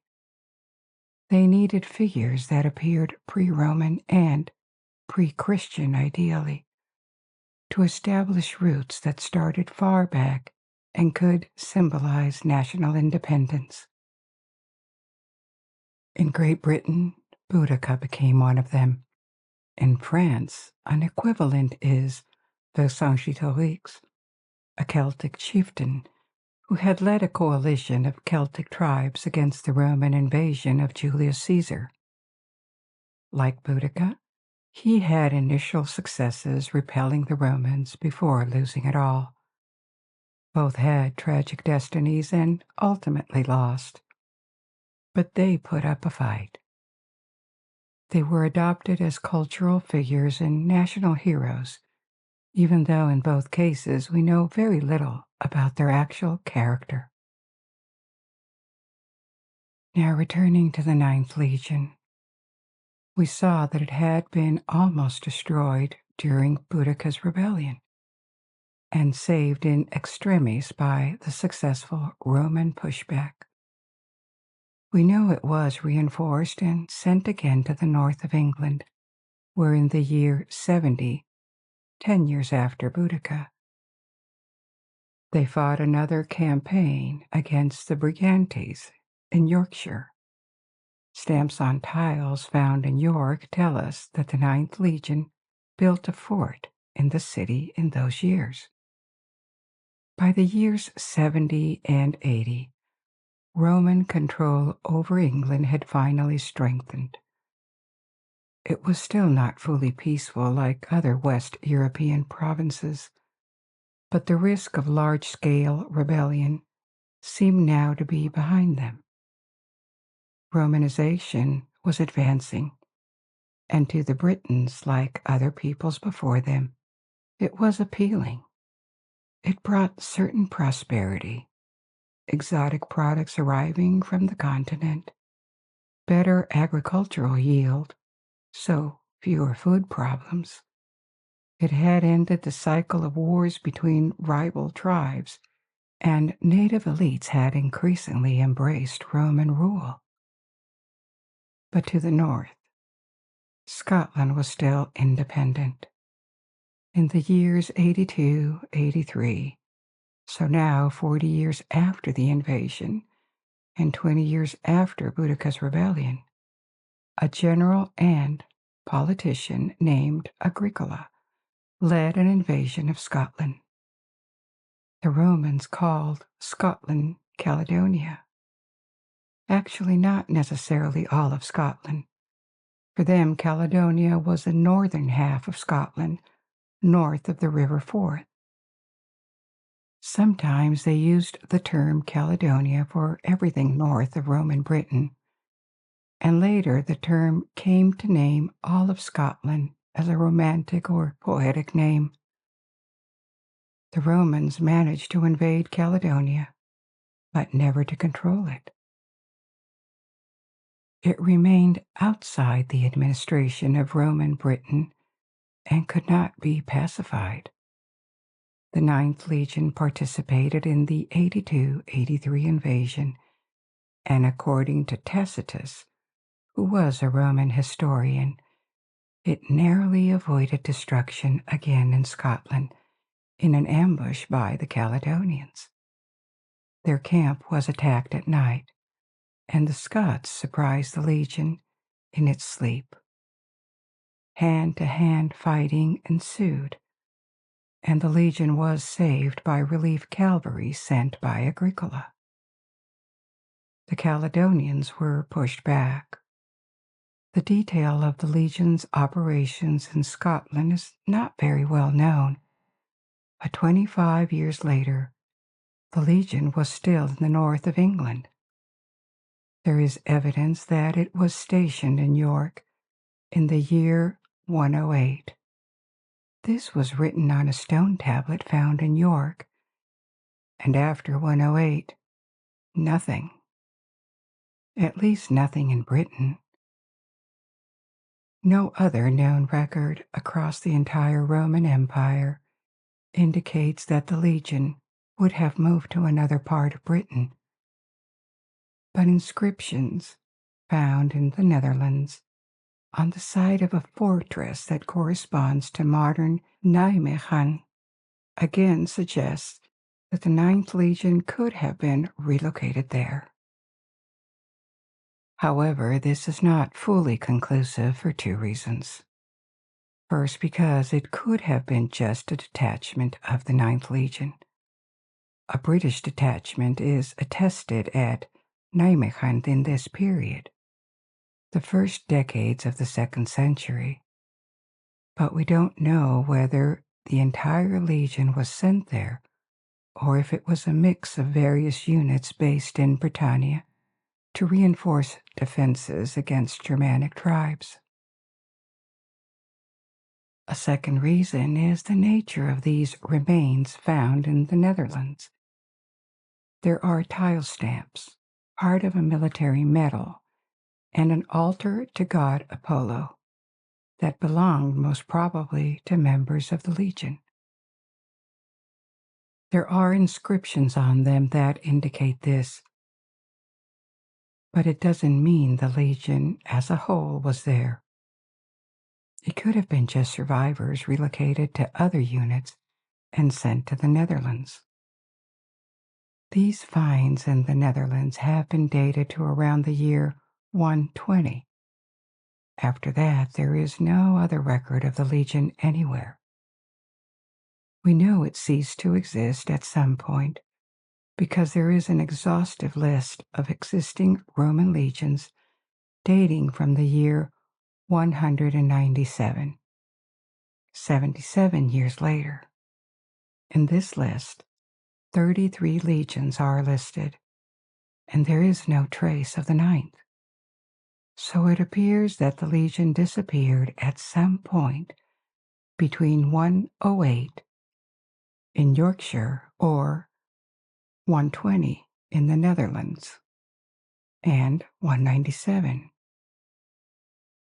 But no records of battle indicates that it was destroyed, and this is puzzling because the 2nd century is not a dark age. or a time of big disruption for the Roman Empire. It's just the opposite. This period is generally considered to be a peak for Rome, a time when, for decades, civil wars were avoided. The empire expanded and got stronger and more prosperous, built a lot, and produced an abundance of inscriptions, chronicles, and archaeological remains. So what happened to the Ninth Legion? How could a military unit with thousands of men, thousands of citizens, including from wealthy and influential families, disappear apparently unnoticed, or at least unreported? A traditional theory suggests it was peculiar how the Legion disappeared in this manner, hypothesizing that it had probably been destroyed in northern England, where it was stationed at the beginning of the 2nd century. This theory dominated before the discovery of inscriptions, suggesting that all or part of the Legion could have been in the Netherlands around 120. However, as mentioned, the discovery in the Netherlands serves as a clue rather than a definitive proof. It likely confirms that some members of the Ninth Legion were in the Netherlands around the year 120, but it doesn't prove the entire unit was present there. For this reason, the traditional theory remains plausible, at least to explain how part of the Legion disappeared. The last trace of the Ninth Legion in Britain is dated 108 AD. We know that around this time, the northern frontier of Roman Britain, the border with Caledonia, Scotland, was far from peaceful. The Caledonians were hostile on the other side. And Yorkshire, the land of the Brigantes, may still have been rebellious. The Brigantes might have revolted again after 108 AD and destroyed the Legion. Supporting this hypothesis, various Roman sources from the 2nd century agree that keeping the Britons under control was nearly impossible at the start of the 2nd century. Around 122 AD, Emperor Hadrian visited Britain and initiated the construction of Hadrian's Wall to protect the northern frontier of Roman Britain from the Caledonians. While there is no contemporary record of a military disaster in Yorkshire during these years, which is unusual if such an event occurred, such a disaster could plausibly explain the decision to build Hadrian's Wall. Although Romans typically preferred to document their victories, their writings did not shy away from recording defeats and setbacks. Therefore, the notion that the Legion was completely destroyed without anyone documenting it would be quite unusual. Legions in the 2nd century were never disbanded. When they were no longer needed somewhere, they were relocated elsewhere, not eliminated like during the time of the Republic. The hypotheses of relocation, plus the discoveries in the Netherlands about the presence of the Legion, or part of it, made this first explanation fall out of favor with some historians. However, others continue to think that destruction in Britain is the most likely scenario, and that it could have happened around 110 or 120 AD, before Hadrian's visit and the construction of the wall. The supporters of this theory also argue that involvement elsewhere is not backed by any evidence. The inscriptions and personal belongings found in the Netherlands only indicate that perhaps part of the Legion was there. But as mentioned before, What if they were just a few veteran survivors relocated there after the destruction of the Legion? It is not conclusive evidence that the whole Legion was sent to the continent. Scholars inclined to believe in the theory of destruction in Britain acknowledge that it is very unusual not to have records of this disaster, but it doesn't mean it is impossible. There could have been a series of coincidences that made them disappear, or records exist and have not been found yet. But still, the hypotheses that the Legion had not been destroyed in Britain led to other theories. It is established that it no longer existed by 197 AD. So something had to happen between at least 120 and 197 AD. If the Legion had been relocated in the meantime, it could have disappeared in another conflict. Perhaps even the withdrawal of the Ninth Legion from Yorkshire led to the troubles in northern England before Hadrian's visit. Two conflicts of the 2nd century where the Legion could have disappeared deserve our attention because each of them provides a hypothesis that has some merit. The first major event was a Jewish revolt that broke out in Judea in the year 132 AD. Although Judea was at the opposite corner of the Roman Empire, it is plausible that a legion would be redeployed so far from its previous assignment. You remember that the Ninth Legion had traveled extensively in the 1st century BC and the 1st century AD through Italy, Greece, Africa, Spain, and Britain. So why not Judea? Because during the 1st and 2nd centuries, this province was particularly troublesome. The Romans had established a large military presence in Judea during the 1st century, but the Jews resisted Romanization and occupation, which led to several revolts that were violently suppressed. The revolt of 132 AD was the third major uprising since Roman occupation. It was led by Simon Bar Kokhba, a Jewish military leader who had been initially quite successful.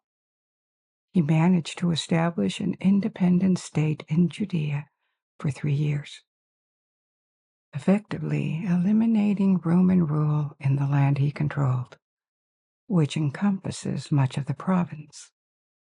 This meant that the Romans had to reconquer their province. Emperor Hadrian assembled a large army from across the empire. This fact makes the theory that the Ninth Legion was sent there plausible, even though it is not supported by any known documents. It took 6 legions plus auxiliaries and elements from several other legions to finally crush the revolt and conquer Judea. This prolonged rebellion or war had disastrous consequences for both sides. The Romans suffered heavy casualties, and it is possible that a legion engaged in this conflict could have disappeared. However, the consequences were far worse for the Jews. Between the reconquest and subsequent retaliation, Judea was significantly depopulated, as many Jews were killed or expelled, to the point that some historians consider this revolt, which lasted from 132 to 136 AD, as a moment when Jews became a minority in the land of Israel, though others date this demographic shift to a later period of the Roman or Byzantine Empire. But in any case, there is no doubt that the Bar Kokhba uprising ended terribly for the Jews and left deep scars. starting with increased persecutions against them across the Roman Empire. Bar Kokhba doesn't have a favorable reputation in Jewish historiography. He seemed to have been quite exhilarated and presented himself as a Messiah sent to guide his people. However, he ultimately led the Jews to disaster and was regarded a false Messiah.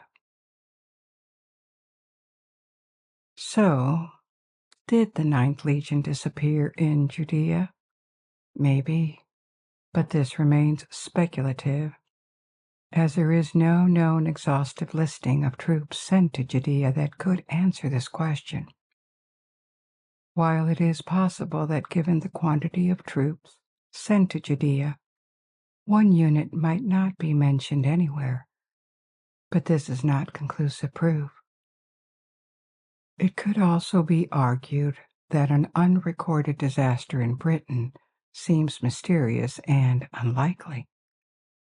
But the deployment and destruction of a legion on the other side of the empire, leaving no trace, is even more improbable.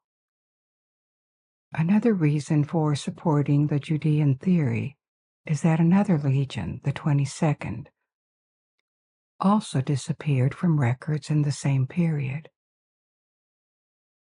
The 22nd Legion was based in Egypt and was engaged in Judea. It is documented in the province during this period, and after the conflict it disappears from records. It is believed that the 22nd Legion was destroyed in Judea. If this happened to it, why not to the 9th as well? But again, this is pure speculation. A second alternative theory to the destruction in Britain suggests that the 9th Legion disappeared in Cappadocia. Not in the 130s, but later in the 160s. And why is that? East of the Roman provinces of the Middle East, Judea, Syria, and Anatolia, modern Turkey, was Rome's most formidable enemy, the Parthian Empire. The two states were either at war or in periods of armed peace for a long time, with neither able to completely dominate the region.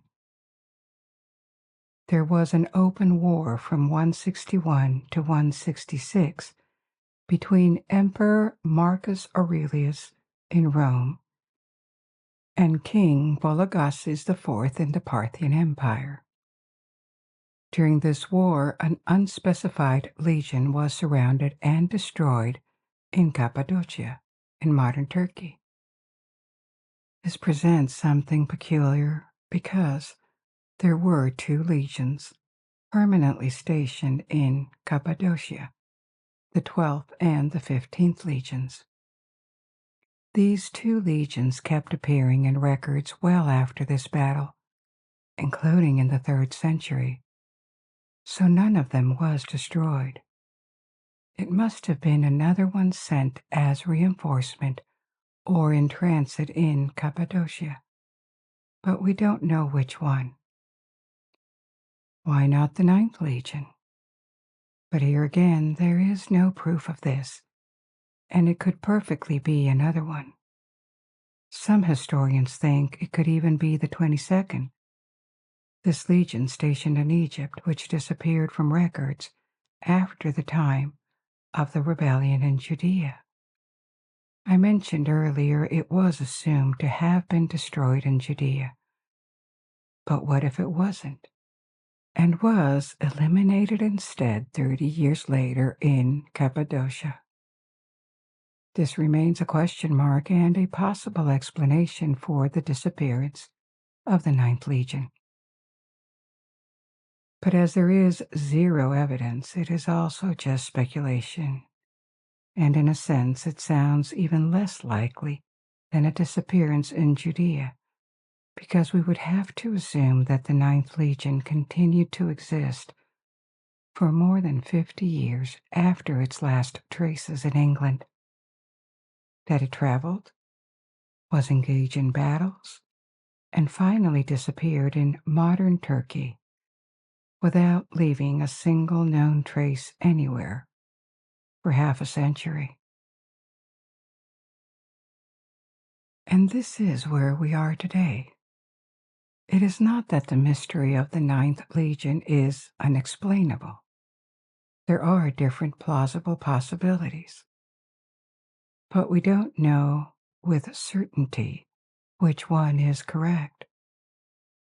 Perhaps the most likely explanation remains that the Ninth Legion met its destruction in the north of England in a poorly documented uprising of peoples from the region. The Brigantes in Yorkshire and/or other tribes from Scotland who crossed the border at a time when Hadrian's Wall did not yet exist. We would have to accept the accounts of its destruction were lost, and that for some reason the news did not travel through the Roman Empire and was not much written about or commented. Strange and very unusual, but technically not impossible. From there, a few survivors may have been relocated to other units, explaining the belongings found in the Netherlands, or if the Legion did not disappear in Britain, it could have been sent elsewhere and vanished. But this remains less likely because, as mentioned earlier, while the 2nd century had its challenges for the Roman Empire, but it was a rather stable and prosperous period for a majority of provinces. Really not a time of chaos during which track of large military units could be easily lost. The story of the Ninth Legion remains probably more known in the UK than elsewhere because it was stationed there for decades and was a significant part of the history of Roman Britain. Being engaged in the initial conquest and the revolt of Boudica and other rebellions, as well as expeditions to Scotland. Maybe future archaeological finds in Britain or elsewhere will bring an answer to this disappearance. For now, the mystery lives on. Tonight, I have 3 different stories to tell you. First, I'll transport you to ancient Greece and introduce you to a famous and mysterious institution of antiquity, the Oracle of Delphi. For many centuries, the Pythia, the high priestess of Apollo, delivered prophecies in a state of trance or frenzy. These prophecies were universally known and respected in the Greek world. What exactly transpired for such a long period at Delphi? We'll attempt to examine this. Next, I will narrate the enduring European myth from the Middle Ages, the Changelings. It was commonly believed that babies or young children were stolen by fairies and replaced with copies or doppelgangers that were non-human. But where did this belief originate, and what underlying truths or misconceptions could possibly fuel such a myth? We will dive into that. Finally, we will relive the extravagance of the court of the last Tsars of Russia. The story of Grand Duchess Anastasia, Anastasia Romanovna, the youngest daughter of the Tsar. We will recount the Russian Revolution and the fall of the reigning family, the Romanovs. During the revolution, the entire royal family was executed, and all were thought to be dead. However, starting in the 1920s, several women claimed that they were the surviving daughters of the Tsar. One of them, in particular, appeared very convincing. Was it a lie, or did she truly escape death? We'll find out because thanks to DNA technology, this decades-long mystery has now been irrefutably solved. But before we begin, if you wish to, you may close your eyes and allow yourself to forget about any worries as we embark on this adventure together. Now assume a comfortable position. Maybe move a little bit to settle. Take a long, deep, relaxing breath. And when you exhale, do it slowly and feel your shoulders drop. Release the tension in your neck. Let your face soften and your jaw relax. Make sure your fingers are not clenched and that your legs are relaxed too.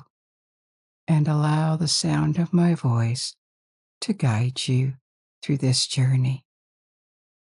And now it's time to explore. So let's begin our first story. The Oracle of Delphi. Maybe you have already heard about the Pythia. This was probably the most famous oracle of antiquity. The Pythia was not a single person, but the title given to a high priestess, the highest ranking priestess of the god Apollo in Delphi. Not much is known about how this priestess was chosen. It is likely that when the high priestess died, a new one was chosen among the various priestesses of the temple, or she may have been selected from an influential family. It is likely that she was a woman with a solid general education in politics, philosophy, history, and the arts. However, it seems the rules changed over time. In their later periods, before the institution disappeared, the Pythia was chosen for her beauty rather than her origins or education. But why was there a temple of Apollo in Delphi? Why were prophecies made? And what were they all about? To understand this, we need to go back in time to archaic Greece, more than 3,000 years ago. We usually think of classical Greece and the blossoming of Greek culture with its powerful city-states, dynamic political systems, profound philosophy, advanced science, and captivating arts. But before all of this, there was the Mycenaean civilization, which happened in the second half of the first millennium BC. The centuries before our era and before the expansion of Rome all around the Mediterranean Sea, including the Greek world. But Greece had a distinctive civilization long before this, and the origins of this unique civilization, which was advanced for its time, can be found in the late Bronze Age, more than 1,000 years before classical Greece.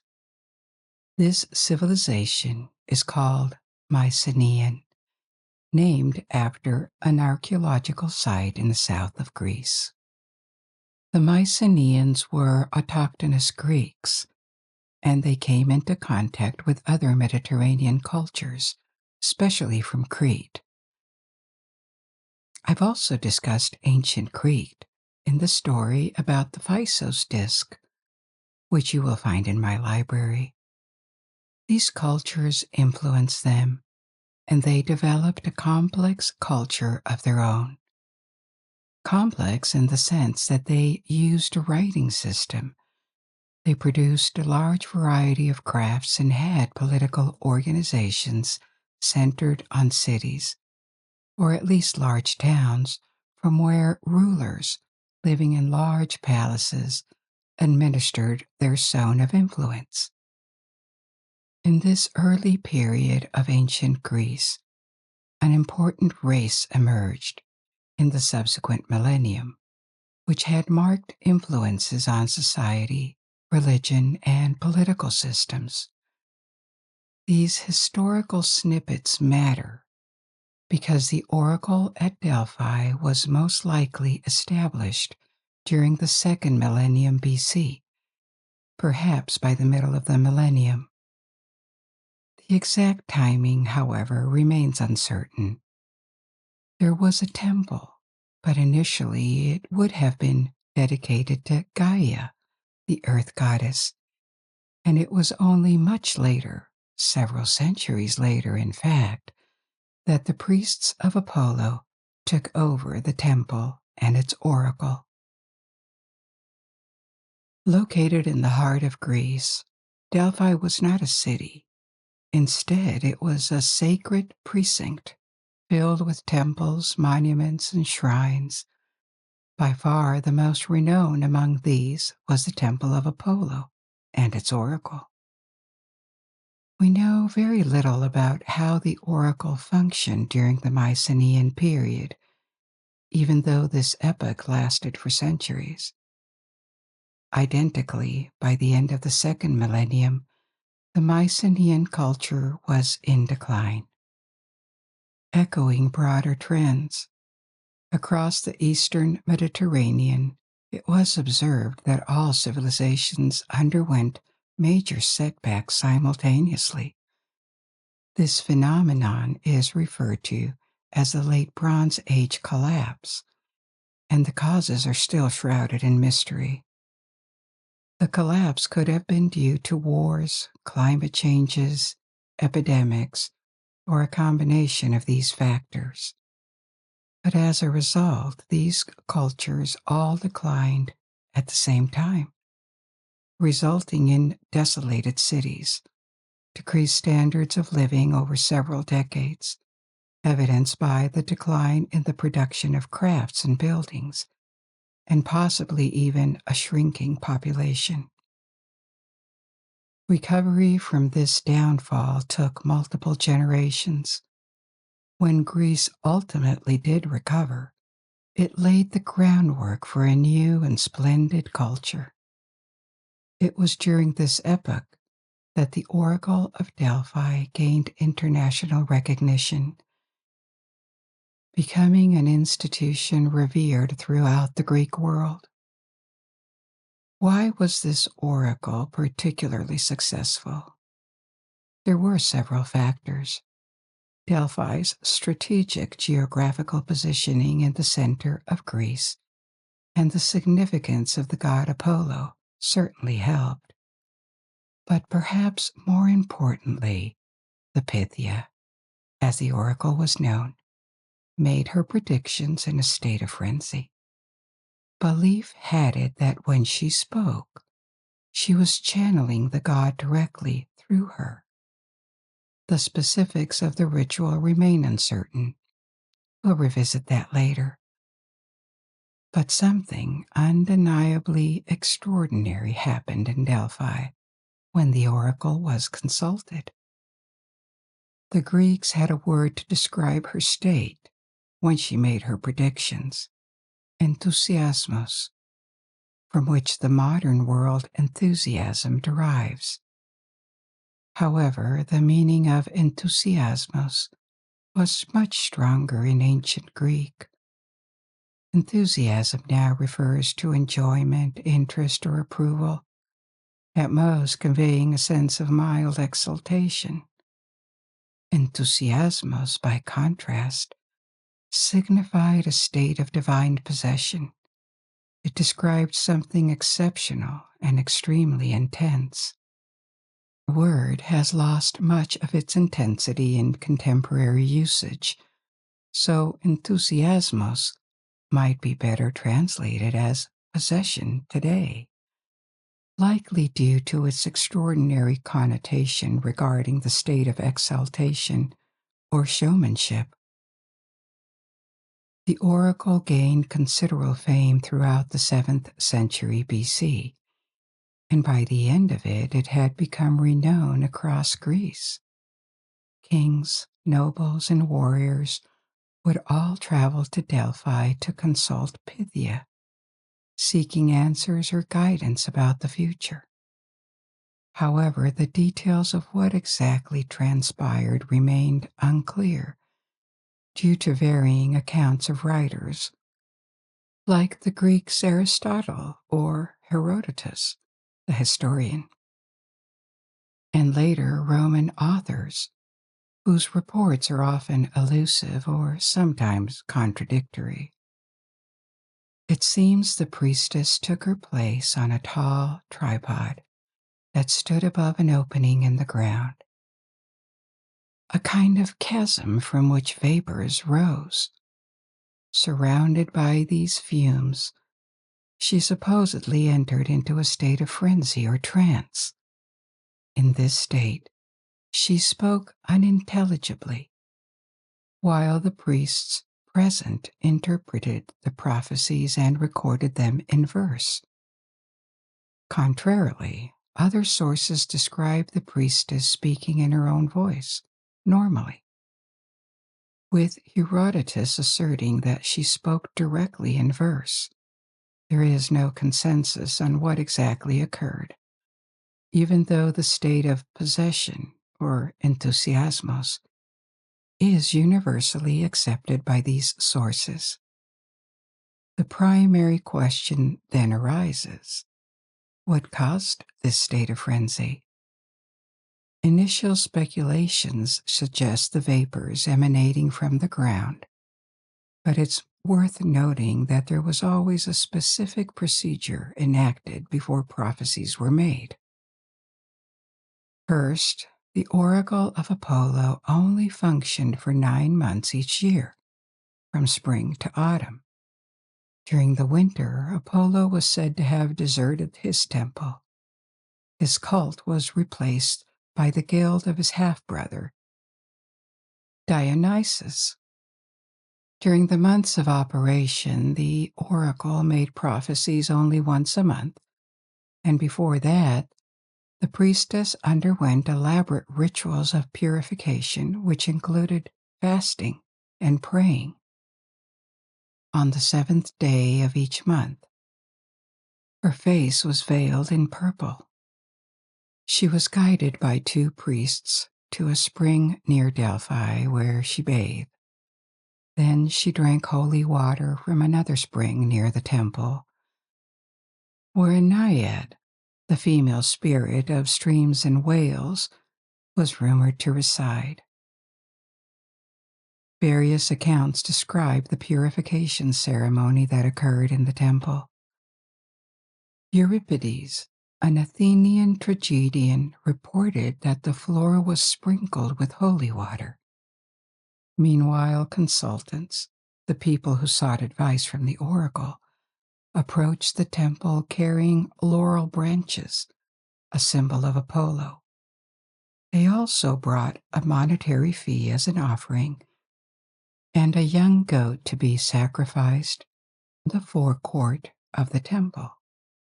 Once the goat was sacrificed, its organs were examined to confirm that the omens were favorable. Following this, they were burned. The rising smoke signaled that the oracle was now open. The high priestess removed her veil and appeared in a simple white dress. She took her place on a tripod seat, and predictions began. Several consultants would visit throughout the day.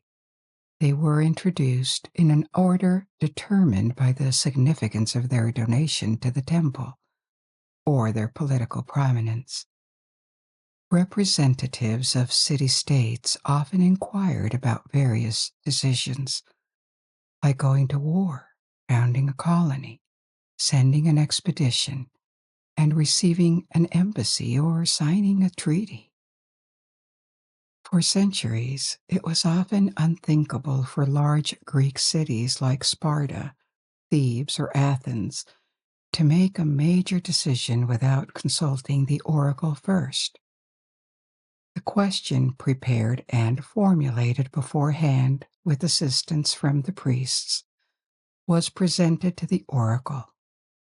She would respond, sometimes intelligibly, other times not. If the message wasn't clear, the priests would reveal its meaning to the consultants. There's no concrete evidence of how she gave her answers, but all accounts emphasize the frantic and supernatural nature of the experience. The faith in the oracle's legitimacy was rarely questioned, as suggested by the documents and accounts on record. The prophecies were not just intended to be visions of the future. Oracles were meant to provide guidance intended to shape future actions. But did this guidance work? It's hard to tell. Typically, in Greek tales and legends, like the story of the Trojan War, prophecies are accurate. But this isn't surprising, they are stories.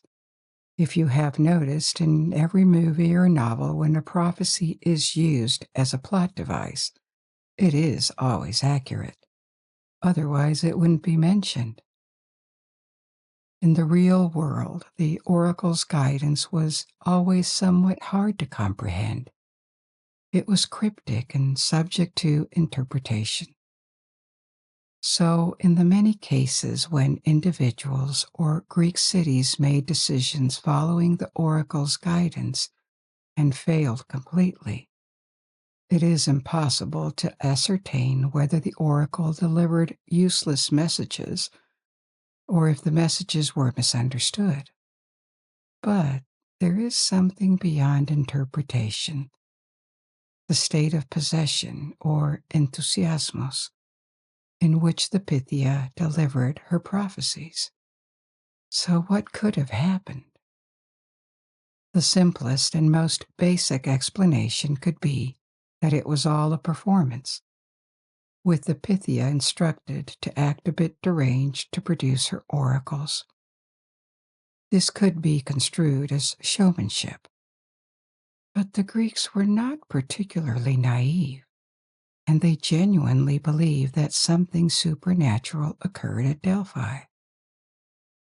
Moreover, the secret, if it was a scam, would have had to be passed down for generations, even centuries, without anyone coming forward to expose it. As far as we know, no one is mentioned in ancient texts claiming that the oracle was just a charade, yet people donated large sums of money to receive this guidance. So, if it was something other than a performance, there was the existence of this chasm and the vapors that rose out of it. A second group of potentially scientific explanations centers on these vapors. What if they were hallucinogenic gases? Certain hydrocarbons like ethylene, benzene, or methane have these properties and can be released from a geological chasm. Some researchers have proposed that the ground fracture could have been a seismic ground rupture. Though possible, it cannot be confirmed because the chasm has disappeared. More precisely, excavations made at Delphi revealed several small fissures, but the exact location of one above which the priestess would have sat could not be found. However, evidence of a fault line passing under Delphi exists, and there are underground deposits from which hydrocarbons could be released. Another possibility is that the hallucinations had a very different cause. We know that before the oracle session, the Pythia went through a lengthy preparation, the details of which are not precisely known. Another theory, then, is that before sitting on her tripod and answering questions, the Pythia used a plant called oleander, which included chewing its leaves and inhaling its smoke. Oleander is toxic and has been considered a poisonous plant for a long time around the Mediterranean where it grows. Ingestion causes nausea and irregular heart rhythm, and the sap may cause skin irritations. If the priestess did indeed chew the leaves and breathe the smoke from oleander, it could have caused symptoms similar to those of epilepsy. An aspect that is seductive in this theory is not just that it could work scientifically, but also that in antiquity, the Greeks and later the Romans considered epilepsy to be almost a sacred disease.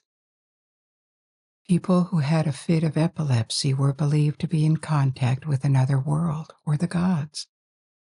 And this is just what was believed of the oracle when she made her prophecies. Perhaps the vapors that rose from the chasm came from an underground space dug under the temple, where oleander or another plant would have been burnt by priests. In that case, the Pythia could have hallucinated, but it was intentionally caused, and that would actually fit an archaeological discovery made at Delphi. Indeed, there was an underground room under the temple, but there is no proof that it communicated with the room where prophecies were made, or that priests ever burnt plants to cause them. This is speculative. In any case, hallucinations are not natural phenomena. Whether provoked by man or not, the oracle of Apollo functioned for more than 1,000 years. It remained in operation and was still famous under the Roman Empire. It was abandoned only in the 4th century AD, when Christianity had spread to the entire empire and become the religion of the emperors. In 390 AD, the ruling emperor, Theodosius I, ordered the destruction of the temple as part of a policy to remove all traces of paganism, and the oracle was silenced. It was already a mystery in antiquity, and with the destruction of the temple, its secrets probably disappeared forever. Now, let's delve into a second tale, venturing several centuries forward from antiquity. You've probably heard the term changeling, but what does it mean and where does it come from? Again, we need to understand history and folklore to discover this. Taking us across Europe, where the same myth, with slight variations, was known in many countries. Historically, the changeling was referred to in English as the oaf. In contemporary language, an oaf denotes a foolish or clumsy individual, and the meanings are interconnected, as we're about to see. The term oaf originates from the Middle English elven, which in turn is derived from the Old Norse term for elf, alf. Indeed, there is a tie to ancient beliefs about elves, trolls, and fairies. A changeling, or an oaf, was perceived to be a humanoid creature, often a fairy, that had been left in a human baby's place. Fairies or other creatures were believed to have stolen a newborn and substituted it with a counterfeit, mimicking the same appearance but embodying a completely different nature, a nature that would manifest later as a child matured. Though this concept may seem odd to us, it was regarded with utmost seriousness for centuries. providing an explanation for circumstances where children did not develop as expected, either physically or mentally. Typically, societies believed that if the newborn's parents weren't vigilant, fairies could steal a baby and perform this substitution. Although fairies were not always considered the culprits, in Scandinavia, trolls were generally believed to be the offenders. The trolls from Scandinavian folklore weren't always the giant humanoid monsters we associate them with in modern fantasy, although they were the inspiration for such figures. Trolls were always considered a danger to humans, but according to various sources, their appearance varied greatly, from being ugly and somewhat dim-witted to looking exactly like humans. A crucial distinction was that they always lived apart from humanity, dwelling in mountains or caves. As Scandinavian beliefs transitioned from Old Norse mythology to folklore, the characteristics of trolls morphed significantly. We started to believe that they had to live in the dark because sunlight could frighten them, or even turn them into stone. They were sometimes described as man-eaters, and depending on the regions and countries of Scandinavia, they came in a variety of sizes. In some cases, they were giants, in others, dwarves.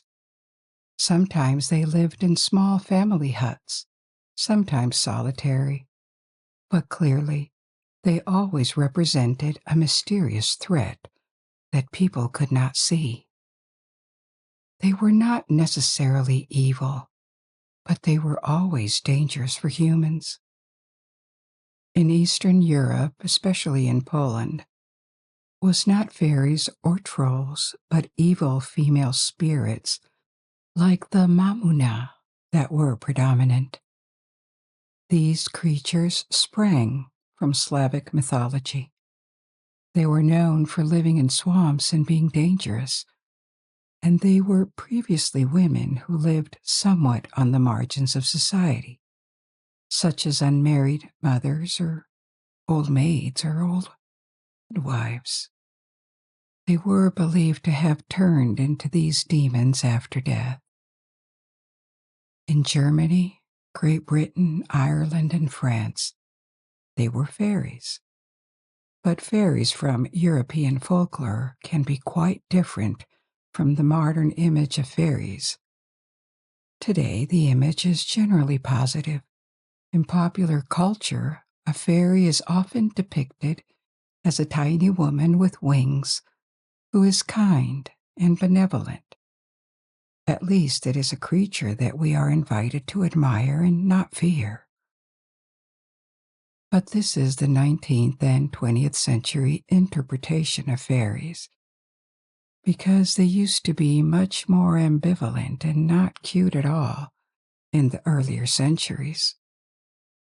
Depending on local medieval folk traditions, fairies were considered either ancient pagan deities that persisted despite the rise of Christianity, or even fallen angels, demons, spirits of the dead, or spirits of nature. They always had supernatural powers, and crossing their path was not advisable because they were seen as tricksters and often as mean, or at least dangerous.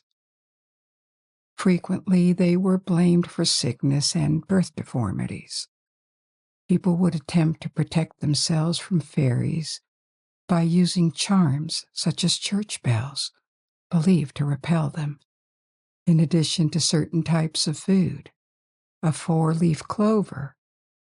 It was only when people significantly reduced their belief in these supernatural creatures during the 18th and 19th centuries that they began to be depicted as endearing and wondrous. The Celtic revival that occurred in the 19th century Shedding a positive light on Celtic heritage also rehabilitated them. Fairies saw a rise in popularity during the Victorian era, and it is this representation that continues to be prevalent in popular culture. However, it's worth noting that in the previous centuries, fairies played the same roles as trolls in Scandinavia, an ambiguous threat from creatures that were not necessarily always malicious, but also not friendly. The extensive belief in fairies in Celtic folklore might explain why the myth of changelings was particularly common in Scotland, parts of England, Ireland, and the west of France, such as Brittany.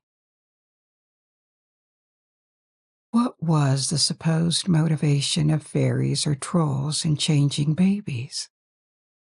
Several theories emerged. In Scandinavia, it was believed that trolls liked having their kin raised by humans. In other regions, it was postulated that enticing traits in newborns, such as blonde hair or blue eyes, attracted fairies because they desired to obtain these traits. Another legend suggested that fairy children required human milk to survive and grow.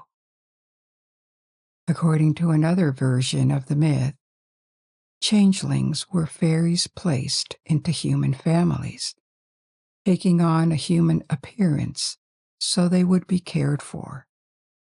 But why did this legend emerge and become so widespread? Although it isn't documented, some folklorists believe that there might be a grain of truth to it. Not in the sense that actual fairies exchanged babies, but perhaps exchanges were made by other humans. When this myth formed, Europe was still subject to waves of invasion and subsequent Christianization. Some groups of people may have chosen to live in obscurity at the fringes of society, either because they rejected assimilation or because they were themselves rejected. Some of the fear towards witches might have the same origin, particularly concerning women who lived in isolation from larger communities. There is a possibility that these individuals may have exchanged their own sick children for the healthy children of the invading populace. Such substitutions could have taken place in various regions, giving rise to the legend of changelings.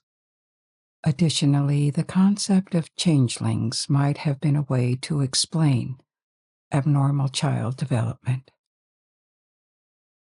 These exchange cases were not systematic, but it was often believed that, growing up, the changelings would reveal their true nature. They might develop deformations resembling fairies, trolls, or demons, or they might not be able to speak and behave in a way considered normal. A multitude of medical conditions that were not understood at the time, including mental illness and autism, might have attributed to these changelings. While it wasn't systematic, these symptoms of mental or developmental issues, termed madness in the medieval or modern era, were occasionally attributed to changelings. This belief was more prevalent in remote villages or hamlets than in towns. As protection against child swapping, parents, especially mothers, employed various measures. For example, placing a piece of iron, such as scissors, near the baby was a common practice, given the belief that fairies and trolls were afraid of iron. Other measures including placing a crucifix near newborns, baptizing them as soon as possible, and, of course, maintaining continuous vigilance over them. This may sound naive, but in medieval Europe, living conditions were incredibly precarious. Famines were commonplace, and the wealth of a peasant household was determined by the number of laborers available.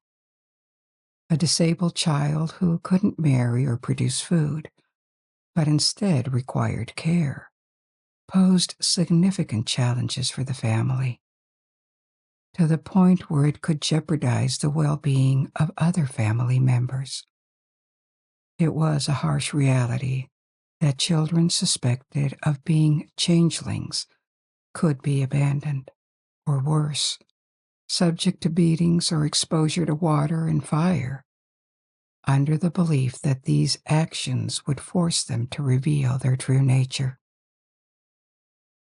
And so, there may have been a psychological function to the myth of changelings beyond belief. It could have also served as a pretext or rationalization, enabling society to get rid of children in a way that could be justified without burdening the collective conscience. This could explain the social and psychological dimensions of the myth, and why it persisted well after the Middle Ages until the 19th century. For instance, a notorious case occurred in Ireland in 1895. A woman named Bridget Clearly was killed by her husband and family members who accused her of being a changeling. This event transpired just 125 years ago, but rural Ireland in the 19th century still resembled life 2 or 3 centuries prior. With the exception of a few manufactured products, remote counties in Ireland had largely bypassed the Industrial Revolution. The nation was impoverished, and the incident took place in Clonmel, a town in County Tipperary. Bridget was born in 1869, and at the age of 18 she married Michael Clearly, a cooper. Displaying an unusual degree of independence for her time and location, she became somewhat of a professional following her marriage. She owned a small flock of chickens and sold eggs. She also possessed a sewing machine and crafted dresses for sale. The exact status of her relationship with her husband is unclear. Early in the marriage, she moved in with her elderly parents, and they did not cohabit. This didn't necessarily indicate formal separation, but suggested they were both young and not yet prepared to establish a home together. However, after several years, they managed to settle down and live in an attractive house in Clonmel. Interestingly, the dwelling had a slightly suspicious reputation, as it was built on the site of a supposed fairy ring fort. That is to say, the house was erected on the remains of a prehistoric dwelling or stone circle believed to be a fairy ring. In March 1895, Bridget fell ill, suffering from what seemed to be bronchitis for over a week, until a physician was brought to visit her. She was gravely ill, so much so that a priest was summoned to administer last rites as a precaution. In the subsequent 2 days, not only her husband, but also several friends and family members, including her father, became utterly convinced that Bridget was not just sick, but possessed, or that she was no longer herself. They subjected her to treatments or rituals meant to expel the purported fairy within her, such as taking her near a fireplace. It was widely believed that changelings must reveal their true nature when exposed to fire. In the following days, rumors began to circulate that Bridget was missing. Local police initiated a search, and her husband claimed that she had been abducted by fairies. Soon after, her body was found in a shallow grave. The coroner who examined the body concluded that her death resulted from burning. 9 people were accused in what was treated as a murder investigation, including her husband Michael. 5 of these individuals were indicted by jury on charges of wounding, leading to a trial. Evidence presented at the trial suggested that this was not simply a case of her husband concealing his wife's murder with a convenient legend. He genuinely believed that Bridget had become a changeling.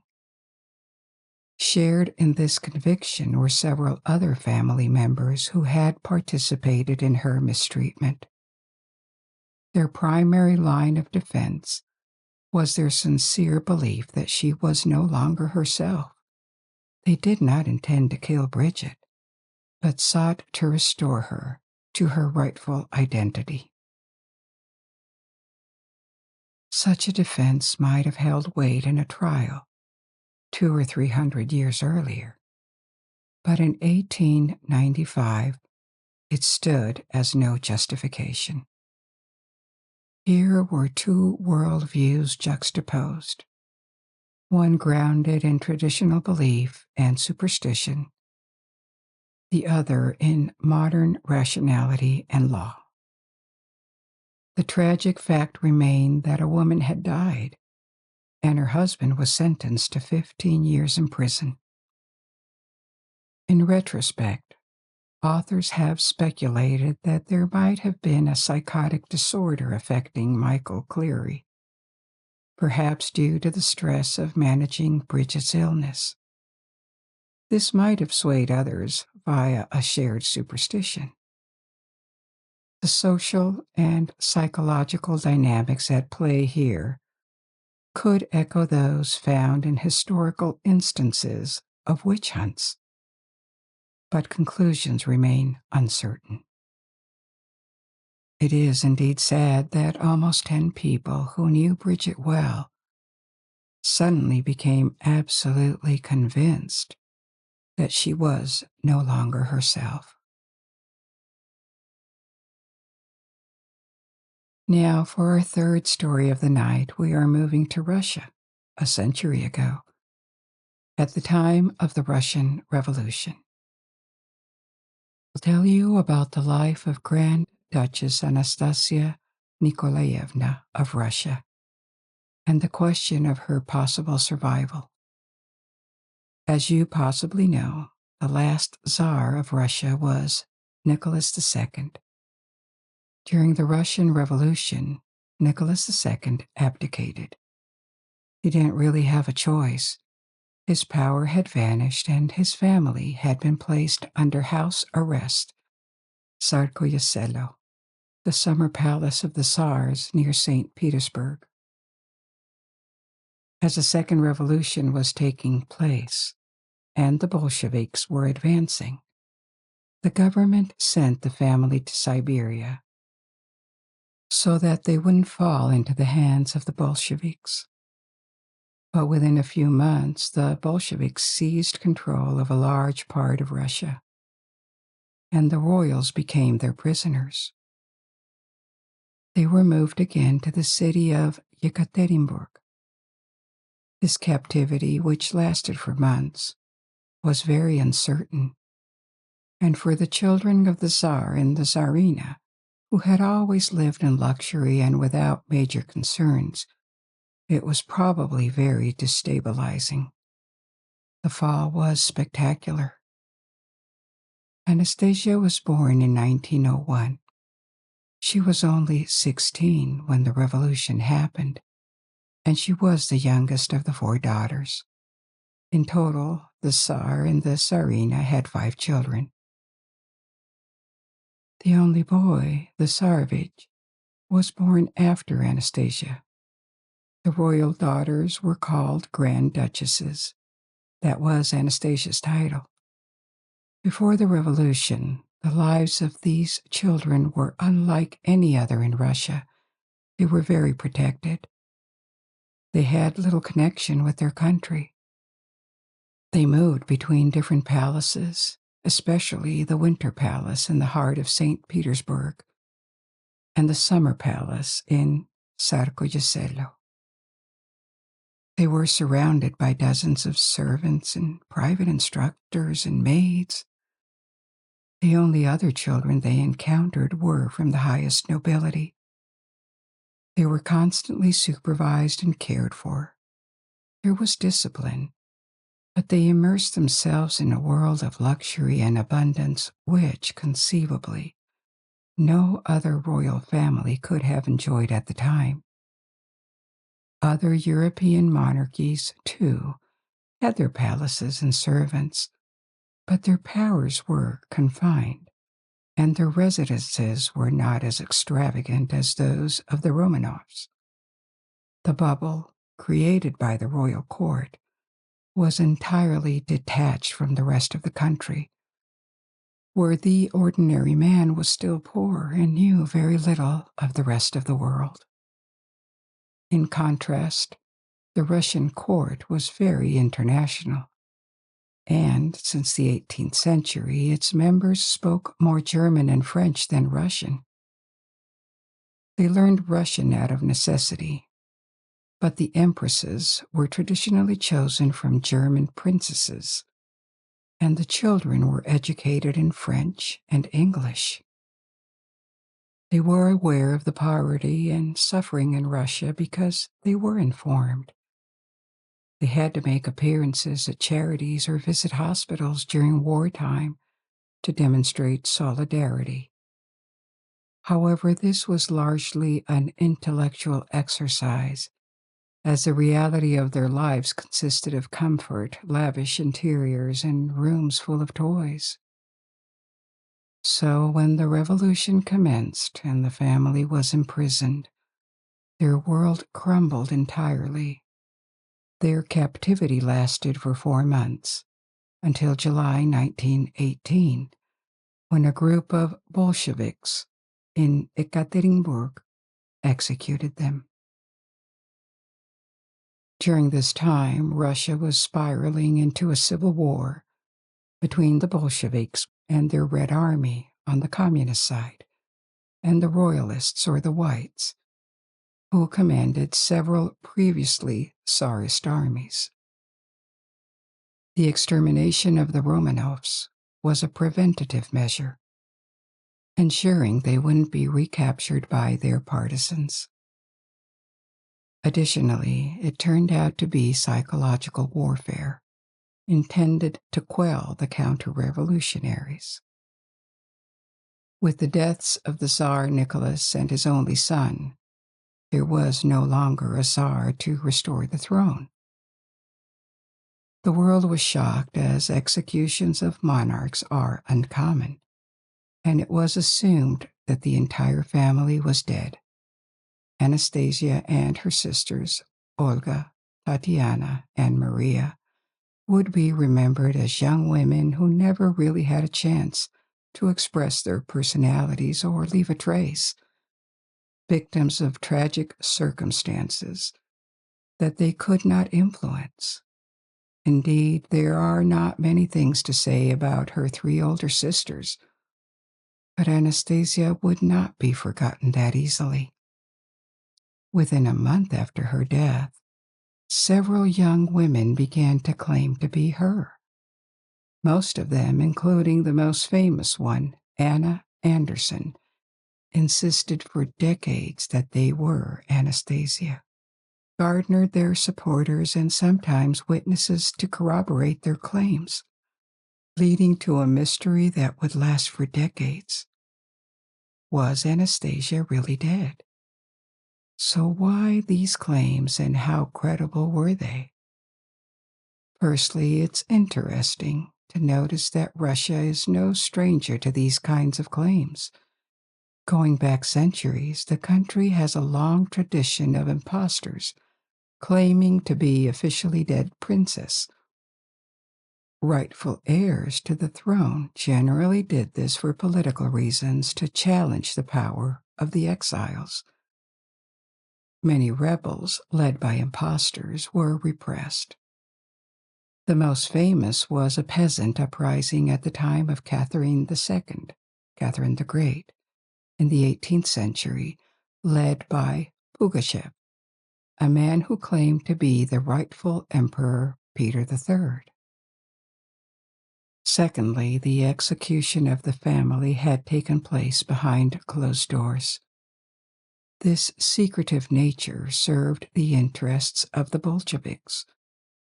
With no direct, irrefutable proof accessible to the public, you had no choice but to believe the Bolsheviks.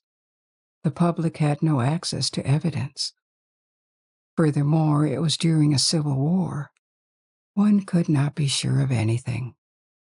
When someone came forward claiming to be a surviving member of the Romanov family, you could not oppose them with any argument since no one could know for sure what had happened to them. What if the Bolsheviks had let one or several daughters escape? What if Anastasia had feigned death and managed to go into hiding with the help of someone? Maybe. Why not? Actually, for every child of the family, there were several claimants, the Grand Duchesses and the Tsarevich. It was in this troubled context that several women came forward starting from 1920, claiming that they were Anastasia. Two of them, who claimed to be Anastasia and her sister Maria, were taken in by a priest in the Ural Mountains, not far from Ekaterinburg, in 1919. They became nuns and claimed until their death in 1964 that they were the daughters of the fallen Tsar. Another claimant was Eugenia Smith.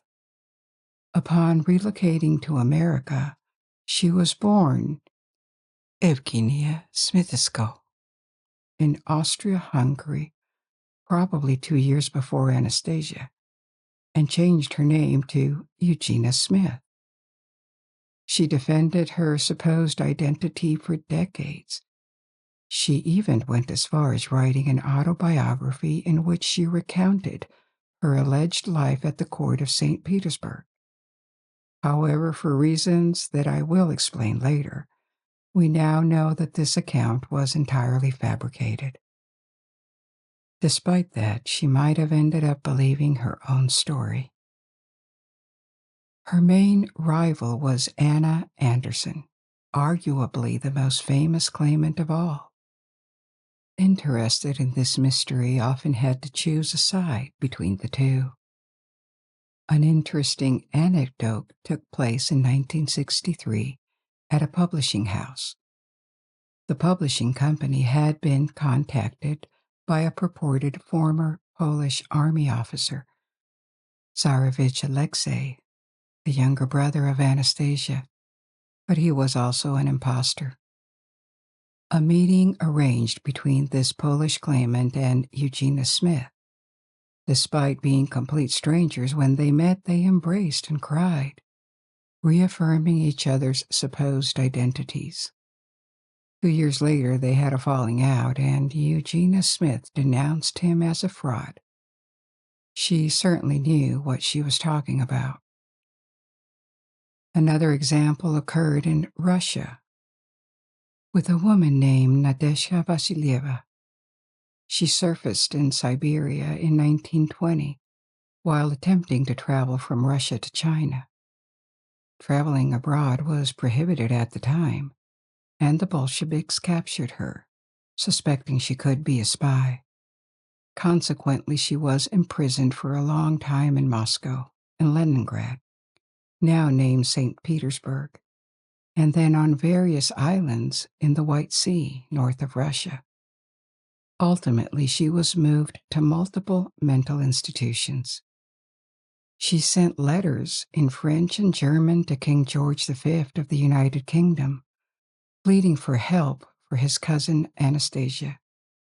There was never any response, and she spent decades in incarceration. She changed her claim at one point, declaring that she was the daughter of a merchant from Riga, before reverting to her original contention that she was Anastasia. She passed away in 1971 in an asylum. We also know that she was not telling the truth, but her origins remained uncertain. Given her education and ability to speak foreign languages, it's entirely possible that she came from a wealthy family, perhaps even an aristocratic one. There's no way to know for sure. It could be that her real family lost everything and were scattered during the turmoil of the revolution. The most notable of all Anastasias was Anna Anderson. She might not have been Anastasia, but her life was incredibly extraordinary. Her known story began in 1920 in Berlin, Germany, 18 months after the execution of the Romanovs. On a winter's day, a young woman attempted suicide by jumping off a bridge in Berlin. The police rescued her and placed her in a hospital. Lacking identification, she refused to disclose her identity.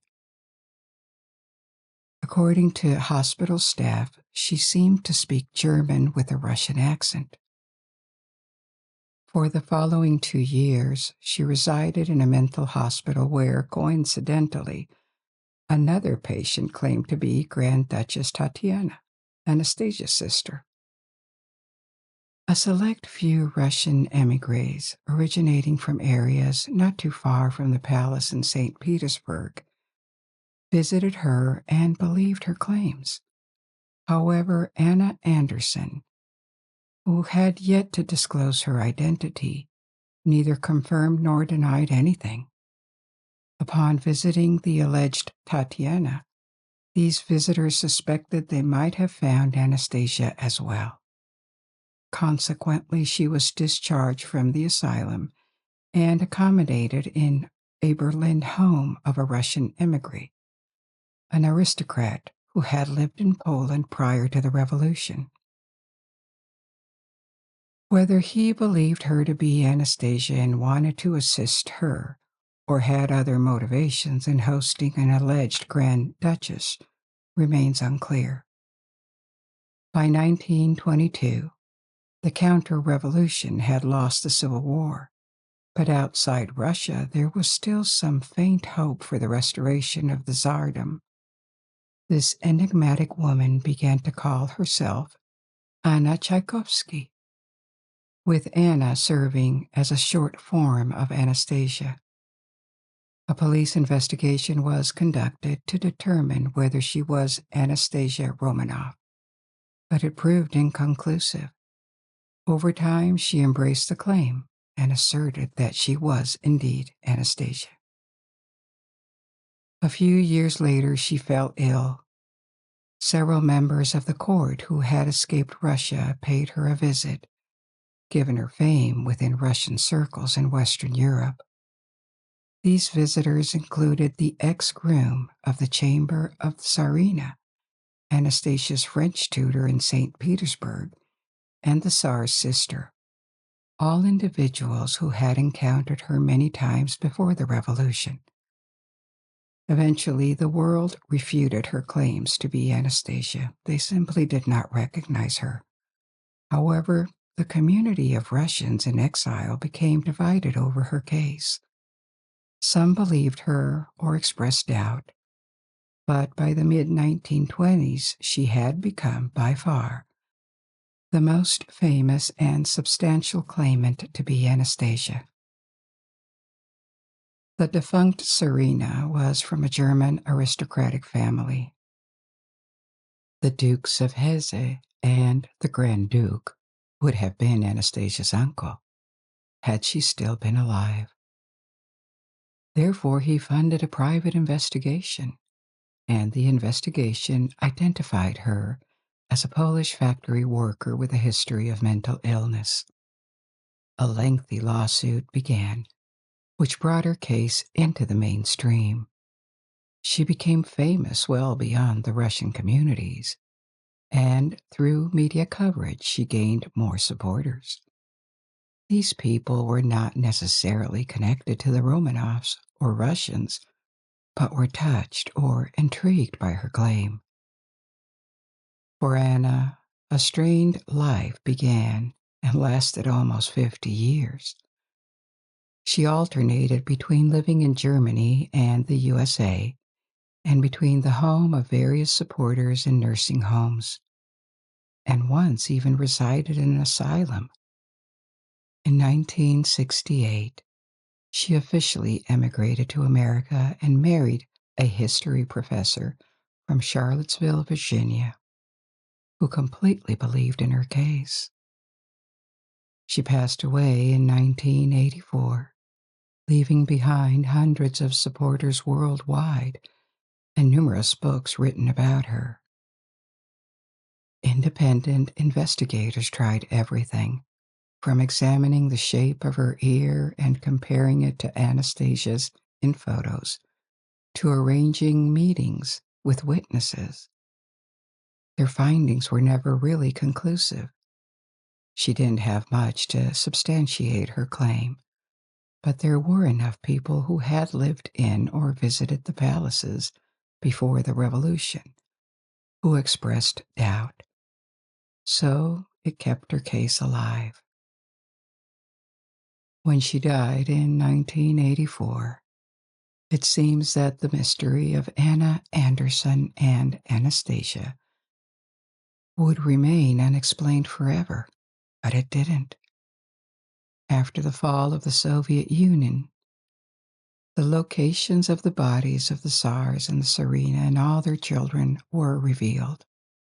The remains were located and they were tested for DNA in various countries and laboratories. And all the results concurred. Each child was individually identified in the remains, including Anastasia. She died in 1918 along with the rest of the family. Her body was there to prove it, and all claimants were either lying or deluded. Anna Anderson's DNA was also tested using a lock of her hair. These tests did not exist yet when she died, and they revealed that she had no connection whatsoever with the Romanovs.